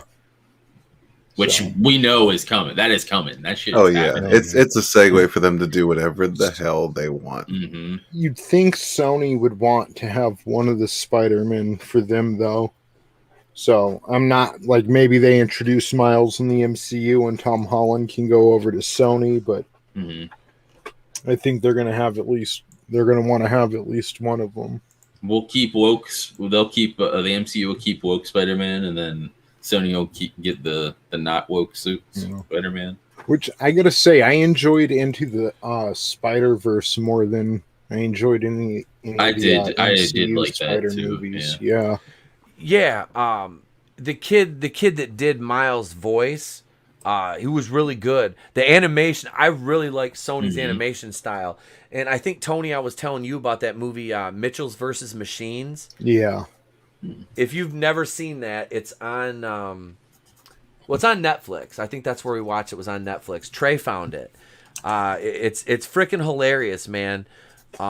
It's about a family taking their daughter cross country to go to college, and the whole world breaks down because AI takes over, these man-made robots, and they take over everything, and this family has to save the world. They're kind of dysfunctional. It was a fucking cool movie. It looks interesting. It's good. It really is. We watched it. I watched it like probably 3 times with Trey. That, and I watched that new movie. Well, Luca, is that what it's? Or no? Yeah. Luca, is that what it was? That was cute. Is that with the kid that gets superpowers? No, that's the underwater. Something. They live underwater, and they come up to the surface over in Italy. Yep, it was the boy wanted to watch it, so he watched it with the wife, and then he was like, "Will you watch it with me?" I'm like, "Yeah." So I checked it out. We watched it like 3 times, I think. It's not bad. Were there a lot of bodies under the water by Italy? Oh, that's a Pixar thing. Which one? Luca? Luca. Yeah, Luca's Pixar. Yep, the Mitchell's versus Machines is Sony. That's Sony Animation. And you can dude, I didn't even see the very beginning of it the first time I watched it, and I started watching it, I'm like, this is a Sony movie just by the animation style, which I like. I like their animation a lot. Yeah, they did a damn good job with Into the Spider-Verse, but yeah, they did. Yeah, I don't. So the Spider-Man stuff, like I said, that movie, I will probably go see it just because I've seen the other 2. And I do. I like Spider-Man so much. It's hard to, break that habit. I don't know. Because you're always hoping for the next one. And it's like, at this point, it's just like banging your head against a wall. But, I mean, if you're going to have, like, Doc Ock back and shit like that, to me, it's worth it. You're going to bring Rhino in. You're going to have Norman Osborn. You're going to bring Goblin with Willem Dafoe back. Far From Home was so bad, man. Oh, God. It was fucking terrible. And, like, the wife and kid, they haven't even watched that one. We rented it, and the Blu-ray was fucked up and it wouldn't play. And then Family Video closed. I don't know what it's streaming. It's probably like Amazon or something, because it's not on Disney Plus. Because, like I said, I have that because my mom's got it, so I just bootleg off hers for free. Because I'm not paying Disney shit. And mine's through my phone, so it's not on there. I don't think they're streaming it right now. Like we have the digital copy on Vudu because we hadn't seen it, and my wife's a big Spider-Man fan, so she bought it, and we made it through the movie once, and she doesn't want to watch it anymore. I'm like, let me try it again, and she's like, can we turn this off? And she never asks that in movies. So yeah. I liked Mysterio in it. Like I like that. He was great. Yep. But it's a Spider-Man movie. Why are the villains seem more interesting than the actual Spider-Man? It's like they have all the right ingredients, but the execution of them is just, writing's a bit bad. But I mean, it's just it's not good. And I think they're doing this intentionally, like holding leverage over Sony. Yeah. Yeah. Well, I mean, look at they take Peter Parker. He meets Jake Gyllenhaal, Mysterio, within one brief skirmish, and he's giving him fucking all the Stark Tech stuff. Yep. Here, you take it. You take it. I just met you. Will you be my daddy? Like, I'm so heartbroken. Mr. Stark is dead. like I mean, It's like a millennial with government. What's up, bud? Guess what? What? We forgot some people. Who? The Indoraptor and the little gremlin. Oh, we left them guys out? Yep. That's okay. What, are you taking one of the earbuds? The Indoraptor. Yeah. How could you? From, How could you, Pete? From Jurassic World: Fallen Kingdom. He was Yeah. sitting on Trey's little Star Wars playset. What are you doing? Stop turning the headphones off. Okay. Well, that's my earpiece now. That's my earpiece now. Damn, Debo. Dun, dun, dun, dun. Oh God. Oh God, he's got Wolverine. It's finished. I bought Wolverine for $1.99 at a wholesale store. It's a good thing too. He's missing one of his claws. Hey, stop. Now it's a show of me clawing Dad. Yep. All right, go find Mom, bud. Daddy. Go find Mom. Daddy. Yes. There's one more appearance. What? What are you doing? He said there's one more appearance. I have no idea what he's got. Oh God, he grabbed the Hulk. Who did you knock over in the process? It's a me, Vinny. Hey, do that. It's a me. It's a Vinny. It's me, Vinny. Yeah. Say, it's a me. It's a Mario. It's me, a Mario. All right. Good night, buddy. It's me, Luigi. Luigi, you ain't not get some love? No. All right. Good night, Bubs. Oh, Dad, here's your protein. What is this? What is this? It's a pencil eraser. Get out of here. You know, if anyone else had said that line to you, I would have had something to say. Right? Right? You can't do anything with a 5-year-old. No, you absolutely can't. He is no, he's bound and determined not to go to bed tonight. I don't know why. He should be excited that It's the summer. Don't worry. When he's our age, he's going to be all hyped to go to bed. Oh, he wonders why, dude. I was reading him a story tonight. I'm reading him he's got one of them Pixar books. It's like the 5-minute Pixar stories, whatever. So I'm reading him stories and stuff. I usually read them like R.L. Stein. He wanted Pixar tonight though, so oh yeah, dude, we love them R.L. Stein books. So we're sitting there and I'm reading to him, and I'm just like, and he's like, Daddy, you're falling asleep. I'm like, huh? No, I'm not. I'm good. I'm like, where was I? Let me lost my page. I do that. I'll nod off. Because I'll lay down. He's got there's 40 some stuffed animals along the side of his bed, and I'm like, he's got this big ass dog in this flat, it's almost like a pillow Mickey. So I put it up behind my head and I prop up against the wall and I'll just sit there and doze off. I was like, I'm an old ass man. I'm sitting there reading. I'm just like. I'm just out. He did too. He kicked me the one time because I was snoring. Wow. I was like, how long did you let me sleep? He's like, not long. You started snoring, old man. All right, so we're done with just the headlines. Let's see here. I got one more of these new shiny bumpers to show off before we get into our last topic of the evening. Here it is, right about here.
Oh, that was wonderful, Tony, and that was all on Tony. He put those together, so thank you, man. Yeah, what's up, Pursuing Paranormal? Cody's in the house. What's up, Commander Cody? How you doing, bro? Oh, Cody was on with us. Was last Wednesday night he came on.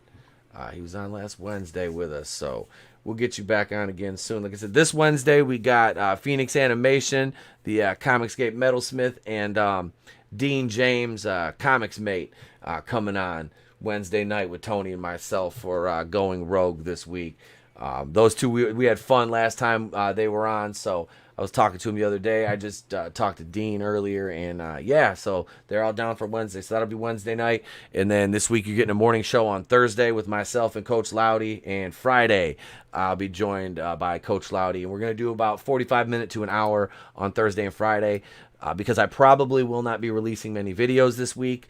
You're going to get more live streams, so I'll probably end up releasing a video or two, guys. Calm down. My wife and kid are my wife and kid are leaving town on Friday, and I have no plans. I'm not going anywhere on vacation until next. Well, I'm leaving Wednesday. There'll be a show next Wednesday. Not this Wednesday is obviously locked in, but next Wednesday I'll be gone during the day, so I probably won't be doing like a video during the day. But the show will still be on Wednesday night. I'll be home. It's the little man's birthday. Oh, nice. So I'll try to be home. He'll be 6. Yep, he'll be 6. Oh man. 6. So, yep, I will try to make it back in time to do the show. But I should know about midway through the day if we're gonna do a show Wednesday. I'll announce it on Twitter and Facebook, both if we are or if we aren't. So yeah, I might be. Who knows? I might be hosting the show on my fucking phone with my earbuds in through my Bluetooth. While I'm driving home. That'll happen. I won't be able to play any GIFs or anything while I'm driving, but is that should I not do that? Host a stream while I'm driving? I don't know. I think it sounds like Runner does it all the time, so why not? Yeah. And I've never mind. Stream while he drives. It's like the WCW shows they'd have outside at Sturgis and stuff. It just adds a little extra element to the routine. When everybody used to rev up their Harleys during the matches, And that was that kind was of awesome. That was fucking Yeah. sweet. Like you got 20,000 fucking motorcycles down there. All pissed off at Harlem Heat. Oh shit! Yeah, how dare you put them black fellers over on them white guys? Dude, they had a whole segment on that at the on the Booker T documentary on A&E. How they were like Stevie Ray and Booker. They had them so pissed off, man. Fucking 20,000 bikers just revving at him. Yep. Yeah. Yeah, they were not baby faces that night, even if they were baby faces. Yeah. I worked for a show or a promotion. What the fuck was it? I can't remember the name. It was like BCW or something. Border Championship or some shit. I can't remember the name of the promotion. I only worked like 2 shows for him. Anyway, I came in and we were working. The first time I worked for him, I was working a fair show with my buddy James, who's my tag team partner in IWE at the end of my career, a guy that got me into the business. And he asked me to manage him, and this is the only time I've done this gimmick. My name was Severian Kardashian. I did a Kardashian gimmick. Basically all I did was act like a fucking Guido, which it was fucking, yeah, right. It was fucking funny. And that's the only time I ever did that gimmick. But it was kind of like a fucking parody of our old gimmick we did when we first started. But yeah, so I did that, and we're out there, and this is like bum fucking Egypt. It's like 2 towns over from me. Like the town has maybe collectively 8 teeth, right? So the guy that opens the show, the opening match is a singles match, and one of the dudes, the baby face, is a black guy named Ricky Fontaine. Now, Ricky is built like a fucking tank, dude. Guys put together out of fucking granite, right? Motherfucker can't cut a promo to save his life, has no personality. He needs Brock a man. Lesnar. Yep. I mean, he can work, but he don't ask him to fucking do a promo at all. Yeah. And that's how Ricky was. Well, Ricky comes out as the baby face, and the heel is this fucking dude doing a redneck gimmick. Who the fuck do you think the crowd started cheering for? The redneck? Yeah. Yep. That shit. And me and James are sitting backstage, and it was like a tent, because we're working, it's an outdoor fair show, and we're outside, and I'm sitting there, and we're smoking a joint before he went down and wrestled. I was only managing, I didn't give a fuck. And I'm like, and that's the night that Ricky decided he was never going to work for this company again. And it's just, Ricky comes back, and he has this, he got this really deep ass voice like this, and he comes back, and I had a beer in my cooler. I grabbed him one. I said, "Here you go, Ricky." He comes over. He goes, "Man, this some fucking bullshit. These motherfuckers doesn't know I was the fucking babyface, I think." I'm like, I was like, no, I sit down, champ. Sit down, champ. It's not that they didn't know. They didn't care, Ricky. They don't like you. Shades of Austin and Hart with extreme racism. It was. I was like, these motherfuckers, man. I tell you what, these goddamn fucking redneck over here, man. I'm like, I'm not disagreeing with you, bud. Trust me, I only live like a half hour from here. I stay the fuck out of here. We call this St. Felon. This is, yeah. But yeah, it was bad. So me and James, like, so we're heels. And we come out and we're doing the damn thing and just ripping the fuck out of the crowd. You know, I'm calling a bunch of just dumb fucking white trash. Because I'm fucked up at this point. Like, we went on like 4th, so I've been drinking for like an hour or two before I got to the show. This is back in like probably 2012, you know. So no, I didn't have a kid then. And yeah, so the wife, I'm like, drive me to this fucking show because we're going to a party. She goes, "We're going to a fucking party tonight." I'm like, "Yeah, I'm just going to work one match. I'm fucking leaving. I'm not sticking around." I'm like, "I don't care." I'm like, "I'm gonna go work my match. They're gonna fucking pay me, and I'm leaving." So, you know, and I'm only managing, so I come out and I didn't give a shit if they paid me. I come out and got, you know, I brought some beers and we're sitting, like I said, we walk down, do the match. James loses, so we go to the beer tent. We go to the beer tent afterwards, and we're sitting there waiting outside, and these fucking 3-4 good old boys come walking, and they're staring at us. I'm like, fuck. I'm like, because they were in the crowd. I'm just like, all right. I'm like, "You ready?" He goes, "Yep." And we're kind of, I'm like, I got a beer bottle. I'm like, I'm cracking one of them right in the face with it. And they come up and they're like, "You're the wrestler guys, ain't you?" I'm like, "Yeah." They're like, "Man, that was so much fun." I'm like, all right. You know, I'm like, okay. I was figuring at least one of them had a gun or something. I mean, these people are insane, like backwater fucking rednecks. I'm just like, and we're out there telling them, you know, their family trees look like fucking telephone poles, and you know, their family gene pools don't have filters, and I couldn't tell if that was his mom or his first cousin or both. And I was like, you know, I was like, you know, I don't know. All your eyes are too close together. I don't know. It's weird. You know, I got sloped foreheads. I have no idea what the fuck's going on out here. I'm like, which one of these toothless sloth looking motherfuckers bred this town? You know, that's basically the shit I would say. Shows like that, because it was an outdoor fair show and I didn't really care. I was kind of, yeah, I was a little, there was like bar show. Oh, I love bar shows. Those were a blast. But all right, that's a story for another time. So anyway, speaking of offensive things being said, Boba Fett actor Mark Anthony Austin reacts to Disney renaming Boba Fett's Slave One. Where's Slave One? It's around here somewhere. Oh, you lost So your dumb. Slave One. I lost my toys. Here. I'm just getting up in the middle. I was like, here it is. I knew it was here. This is not Boba Fett Starship. This is Slave One. It will never be anything but Slave One. To change the name of a toy because your delicate sensibilities are tingling, it is the most ridiculous, simple-minded, smooth-brained, illiterate bullshit. I mean, it's stupid. Like, they were talking about, Tony, you did a little bit of coding and stuff, so you're into like, the way, the computer commands and stuff, like the master and slave commands. Yeah, it's got a slave circuit. Yeah. So they're talking about changing that too, because that's offensive. Wow. So stupid. and I have to go up and highlight a comment here because I forgot, and I apologize, Adam. Did I miss? Oh, right here. Happy birthday to Channel Dad Cuck Muffin Brian Lape. Happy birthday, you old bastard. I know you're probably asleep right now after a hard day of eating, grilled cheese and drinking and having your tomato soup and your medium temperature, not too hot, not too warm tea.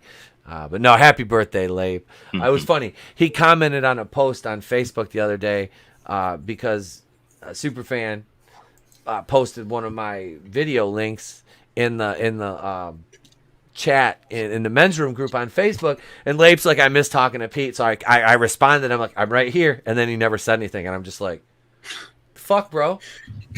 Couldn't figure out how to reply. I was like, the fuck, bro. I'm like, I'm right here. I'm right here. I'm right here, man. And it was just like, I Calm down. Now get back to your seat. I'll take care of this. Calm down. Calm down. Get a hold of yourself. Doctor, you're wanted on the phone. I just picture doing that to Caroline Dries. And be like, why the fuck can't you write a good show? What the fuck is wrong with you? God, how weak-minded, like back on the article, how weak-minded do you have to be to, not even be able to hear a word? And well, it's sad. Yeah, it is.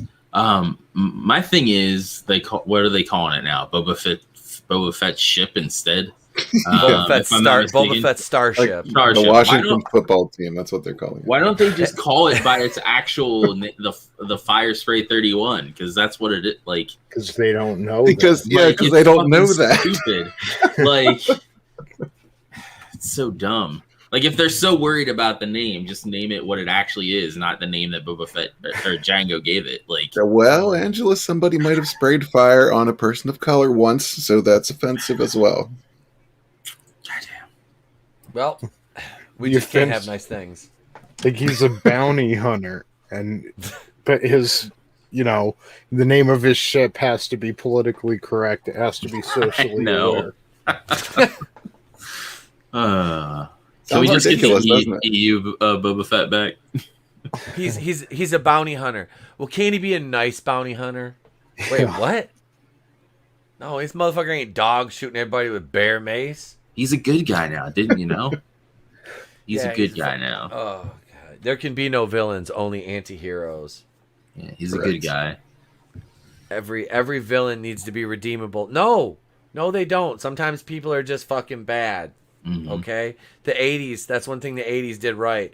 Like we were talking the last time we watched Avenging Force. It was like the fucking movie. The movie. It's on YouTube for free. You can watch it. It's amazing. It's a Canon Films movie. It's literally one of my favorite movies. It's got Steve James, Michael Dudikoff. That's an Ebony and Ivory fucking karate fighting connection right there. And goddamn. The villains, Pentangle, they're just racist. They're just racist. Why? Because they're fucking racist, and that's why they're just bad, and that's why they're fucking villains. And it's like, for everything that Canon Films did wrong, they knew how to write villains. It's like, this motherfucker's bad. Why? Because they're fucking bad. They would just want to kill people and be racist. Yep. They're bad. That's you don't have to fucking redeem everybody. That's child. It's cheerish, and it's short-sighted, and it's stupid. But so Mark Anthony Austin, Mark Anthony, I need to know. This is the guy who's married to J-Lo? No shit, really? And he got to play Boba Fett? What a life. Right? Damn, he got to fucking dine on that booty and be Boba Fett? This motherfucker pimping. Talk about privilege. That is privilege. That is pure fucking privilege. It was recently revealed that Disney is attempting to rename Fett's Slave One ship to Boba Fett's starship, as seen on a recent Lego packaging for the ship based on its appearance in The Mandalorian. Boba Fett's starship. I wish I could remember who tweeted it earlier. But it was the image of the starship, and instead of Slave One, they had it edited out and put Uyghur One. Oh! Somebody sent me that. It's awesome. Yes, it is. Yeah, that's ridiculous. Change the name of this. I mean, come on. Like, Stockwell declared, we're not calling it Slave One anymore. This is Boba Fett's starship. When asked why the name was being chased, Fredrickson explained, everybody is. It's probably not something which has been announced publicly, but it's just something Disney doesn't want to use anymore. Fredrickson explained, I'm a cuck. Yep. Well, because basically I'm bitch made and I'm a bootlicker, so that's why we're not going to use it anymore. And it's so funny, the people that used to call everybody bootlickers are now the ones with the boot shoved right in their mouth. Mm-hmm. Oh yeah, I'm loving every minute of it. Oh, they do. They do. They fucking do. They insinuate things about George Lucas when they do this, you know? Mm-hmm. Oh, yeah. It is. It's a backhanded fucking swipe at him. Oh, Slave One, huh? Really, George? You know, speaking of Boba Fett, like, isn't he in a Bad Batch? I've never seen it. Don't know. What I know now, what I've been hearing lately, I don't know if he's in it, but I guess like the that young version of him or whatever. The girl clone also was born the same way, like an unaltered clone of Jango Fett. So now it's Alpha and Omega. So there's a girl version of Boba Fett, Yes. basically? And yeah, exactly. So it turns out Jango had 2 unaltered clones made now. Of course he did. One of them's the girl. And yeah, I'm glad I checked out of this shit. I'm so glad. I'm so glad. Of course he did. And everybody was like, well, just give it time. Just give it time. No, I'm not watching it. I'm done. Let me guess, that's why the SJW sisters had to show up. Oh yeah, they're on they were on, what was that, Clone Wars. On that was that season the last 8? Season. Was it 7 or 8? I can't remember. 7. I never watched it because, like, Sal, I was talking to Sal about it, and he was like, because I was like on season 4. He's like, you can like literally skip like 4 of the episodes. There's like 12 episodes or something like that. He's like, you could skip like the one with the sisters. You could skip that whole arc, and you literally don't lose anything from the whole show. I didn't watch it. Season 6 of the Clone Wars was great. You know, in my opinion, I didn't watch 7. Like, I'm just so done with them. I was so mad leaving the theater after The Last Jedi. I mean, that's why I didn't watch Knives Out. None of that. I was so mad. And then you get home and you didn't get mad till you got home and thought other people were madder because your conspiracy theories about the movie didn't come true. It's like, no, it's because it was a fucking slap in the face. Mm-hmm. I've been waiting my whole life to see Luke Skywalker and what happened. It's a fucking slap in the face. Yep. Once the hypnosis wears off, then you start realizing. Because I actually enjoyed Last Jedi at first, and then once I got back and seen it again, and started noticing all the issues. When Rey was getting ready to leave Octu and Luke was on the ground like, this isn't going to go the way you think, and my wife looked over and was like, baby, are you okay? I mean, I was just sitting there pissed. Like, this movie is at least halfway over, and it's... Yeah. Mm-hmm. And it's little stuff, too, like... You know how, like, in The Force Awakens, Carrie Fisher walks right past Chewbacca and hugs Rey, who she's never met before, when Han Solo dies. Mm-hmm. And then you go to The Last Jedi and Rey's translating Chewbacca to Luke Skywalker. Like, what the fuck? Yep. Mm-hmm. Well, Rey is fucking perfect, you bigot. Yeah, jeez. I mean, seriously, so mad after that movie. I can't. It's so... I feel dirty if I, like, lower myself to watch Star Wars now. Disney Star Wars. Mm-hmm. I can It do is. the prequels and original anytime, but Yep. I'll watch the holiday special. yeah. I've never seen all of that. Dude, really? Yeah. Oh, I've we're seen having like a watch.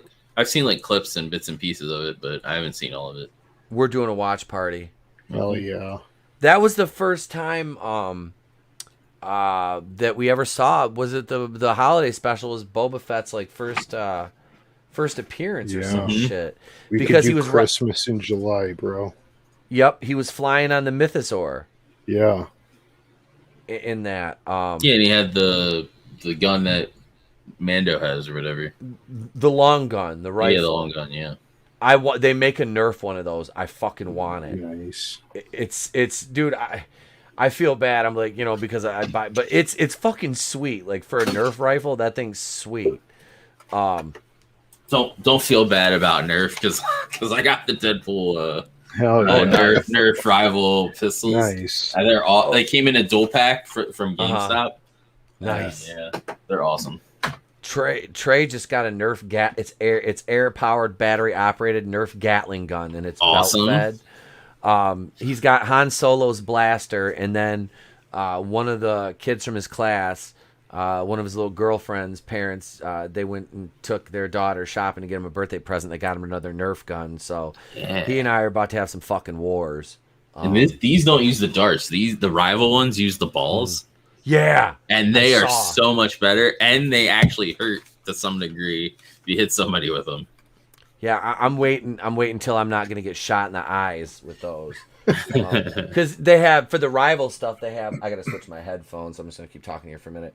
They had the goggles and everything for those too on the shelf, and he was asking me about them. He was like, "What's that for?" I'm like, "That, buddy, that's because some of these, the ones that shoot the ball." I'm like, that's so you don't lose an eye, bud, and end up with an eye patch. Remember when Dad was Nick Fury? You don't want to be Nick Fury all the time. Nobody wants to be Nick Fury all the time. Not even Nick Fury. Nope. So that's why we have we don't mess around with getting shot in the face. And yeah, what's the first thing I do? I got shot in the cheek. With the I bought two of those. So I bought one because I cosplay as Deadpool, and I bought another set to like defunk so I can use them for the cosplay. But, yeah. Nice. Hell yeah, dude! Nerf makes them. They make some fucking cool guns. I even like special ordered the holsters for them too. Oh, sweet. And they're like leg holsters, and they actually like fit in and lock in, and you can pull them out. It's awesome. Oh, hell yeah! I know. I had when I cosplayed as Nick Fury, I had a 45. I had like a semi-automatic shotgun, and what was it? I had a 44 Magnum too. Oh, nice. But yeah, well, when my MJ, when she came up, because she was cosplaying as Spider-Gwen, she was like, she goes, I cosplayed as Bucky last Halloween and went to a couple cons. She goes, do you want me to bring you some of the guns? She brought up like a bunch of her cosplay weapons. She had a badass like AR-15 looking thing. Oh, nice. Yeah, I was like, the Bucky costume looked good. I was like, I don't think I've ever seen Bucky look that good. You know? Let's see. Following this revelation, Austin took to Twitter to declare, my ship will be forever Slave 1. Nothing, not even Disney, can or will change that. This is the way. Oh, that's kind of cool. Yeah, it is neat. That's a neat picture. I dig that.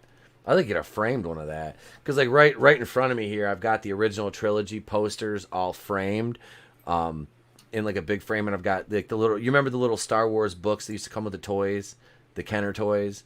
They'd have like it'd be like Star Wars collections. You had your themed ones for these are Empire Strikes Back, but they had Return of the Jedi and A New Hope ones, and I've got like one card back in there too. But yeah, I bought those posters at a Comic-Con I went to a couple years ago, and yeah, I'm staring at Boba Fett like he's right in front of me right now. He's staring at me. All judgy and shit. Let's see. In a subsequent tweet, Austin wrote, when applying for personalized plates for my car, The DMV would not allow Slave 1. Okay, I understand. Had to try, but I get it. This Disney, I don't know if I would want that on my. I mean, you're going to get a lot of assumptions made about you by that, and not all of them are of the racist context either, or connotation either. You could possibly be a submissive, if you're into that sort of thing. But and who isn't? Right? Okay, I understand. Had to try, but I get it. This Disney idiocy, however, not buying, not conforming to the mouse, no siree, not going to happen. I think that's the only time I've ever seen no siree like in print. I honestly, I was today years old when I first saw the words no and siree. I honestly had no idea how you truly spelled that. I wonder if he looked that up as he was tweeting this out or whatever, letting this statement out. If he had to no siree. If he's a man of a certain age, I would think he would know, but I don't know how old he is. So I would guess you're probably right, Tony. I would have had to look it up. Didn't the original guy who played Boba Fett pass away? Yeah, Jeremy. What's his name? Jeremy something. I can't remember, but yeah. He and it's so funny. He looked so. He did not look like a badass when he took the helmet off. Yeah. No, not at all. No, not even a fucking little bit. Let's see. He would then proceed to mock the apparent logic behind the name change. He wrote Death Star. Sounds a bit harsh, doesn't it? Maybe tone it down a bit, huh? 6 star. Potentially dangerous star. Is that coming next? Man, look at that. All them engineers Luke killed. Well, in, I think it's the EU, he gets the Sun Crusher or Sun something or whatever. Star Killer. Oh, God. No. There's a ship that's pointed like this, and it has a circle thing above it. That's because the Slave 1 in the EU eventually gets destroyed. Okay. And he gets another ship that can destroy solar systems, I want to say. But he renamed it the Daughter Crusher. The Poon Slayer. Oh, yeah. Hail Jay Lee. He says, hail all, I'm late again. Oh, shit. So let's wrap this one up here. Fucking stormtroopers. Austin also tweeted, Dear Disney, regards to the Star Wars franchise. If you don't like it, don't buy it. Simple. And that's what free market capitalism is supposed to be. While the Slave One name is no longer being used for Lego and seemingly other Star Wars products featuring the ship, based on Fredrickson's explanation, the ship's name is still featured prominently on Star Wars' official website. The interns must have the night off. One has to wonder if this change is part of Chapek's commitment to Disney values. Disney values. Yeah, Disney values so much they support China fucking putting Uyghur Muslims in concentration camps, but yeah, but they have values. All their fucking merchandise is made in sweatshops by kids getting paid fucking next to nothing and taken advantage of, but yeah, they have values, right? Right? Fuck. But yeah, that's values at its finest. Exactly. If you recall back during Disney's 2021 annual meeting of shareholders, Chapek was asked about the firing of Gina Carano. In his response, he declared, I don't really see Disney as characterizing itself as left-leaning or right-leaning. Oof, that's a bold strategy, Cotton. Let's see if it pays off for him. Just far east. Yeah. Exactly. Yet instead standing for values. Values are universal. Values of respect, of decency, of integrity, and inclusion. You can lie to yourself, Bob, or lie to us, Bob, but don't lie to yourself. He added, and we seek to not only how we operate, have not only how we operate, but the content that we make reflective of the rich diversity of the world we live. And I think that's a world we should all live in harmony and peace. Oh, okay, you fucking hippie. Listen. Yeah, nobody wants to live with you. I know. You fucking look like a penis. They clearly aren't, especially not the lesbians. They clearly aren't. Well, they only like them if they're rubber, I guess. They clearly aren't respecting the lore and the story of Star Wars if they're changing the name of Slave One. Yeah, that's just Chapek's a fucking idiot. I honestly don't think he knows what the hell he's doing. I really don't. Like, didn't the parks like lose money? They hated him when he worked for the parks because he lost money over there, I think. But Iger started making money because he turned everything formulaic, and it was just like paint by numbers. You could mass produce it. He's buying up a bunch of property too. Yep. It's like probably Pixar that really saved Disney and allowed them to do that. Mm-hmm. Oh yeah, Pixar is a fucking gold mine for them. It really is. But yeah, that's just anything with Disney anymore, especially Star Wars. It's just it's always something stupid with Star Wars too. It's not like they're announcing anything good. I mean, we changed the name of Slave One because people are bitch made. What? Like, what the fuck is wrong with you? Like, guess they got to change the Slave 2 as well. Yeah. But they would know about that, would they? Mm-mm. But that's not a story Disney would tell you. Have you ever heard the tragedy of Darth Kennedy, the not so wise? It's not a story Doomcock would tell you, but if you consult the ancient texts of Reddit. Oh no. I did it. I had to. I couldn't help myself. I couldn't. That seems like a good place to leave off for the night, folks. We've been going for almost 3 hours this evening. This is bonus time for you all this evening because you've been so good. You're being rewarded. So thank you all. Yay. For fucking subscribing and just being awesome fucking fans of the channel. Subscribing to these guys back in Sunsworn. I'm going to toss it around, let everybody promote their channels and stuff. Let me give it over to my co-host with the most, ladies and gentlemen, Mr. Tony Tone Deaf. Guys, we're at a point in the MCU where Loki can blow Thor and it won't be incest. So there's that to look forward to. And as far as like plugging tonight, and you can go ahead, you can find the link in the chat. I just want to plug Boar's Head Buffalo Chicken Breast. Go to the deli and ask, not even thin slice, get it shaved. That shit's bomb. That sounds good. It'll change your life. So remember, Loki can do things with Thor now, and it's not incest because he's a frost giant. He's Laufey's son. Yeah. And Boar's Head Buffalo Chicken Breast. And I mean, what else do you need? Hey, I got a question for you though, and this goes back to something you said. Now with that, 9 inches. Okay, thank you.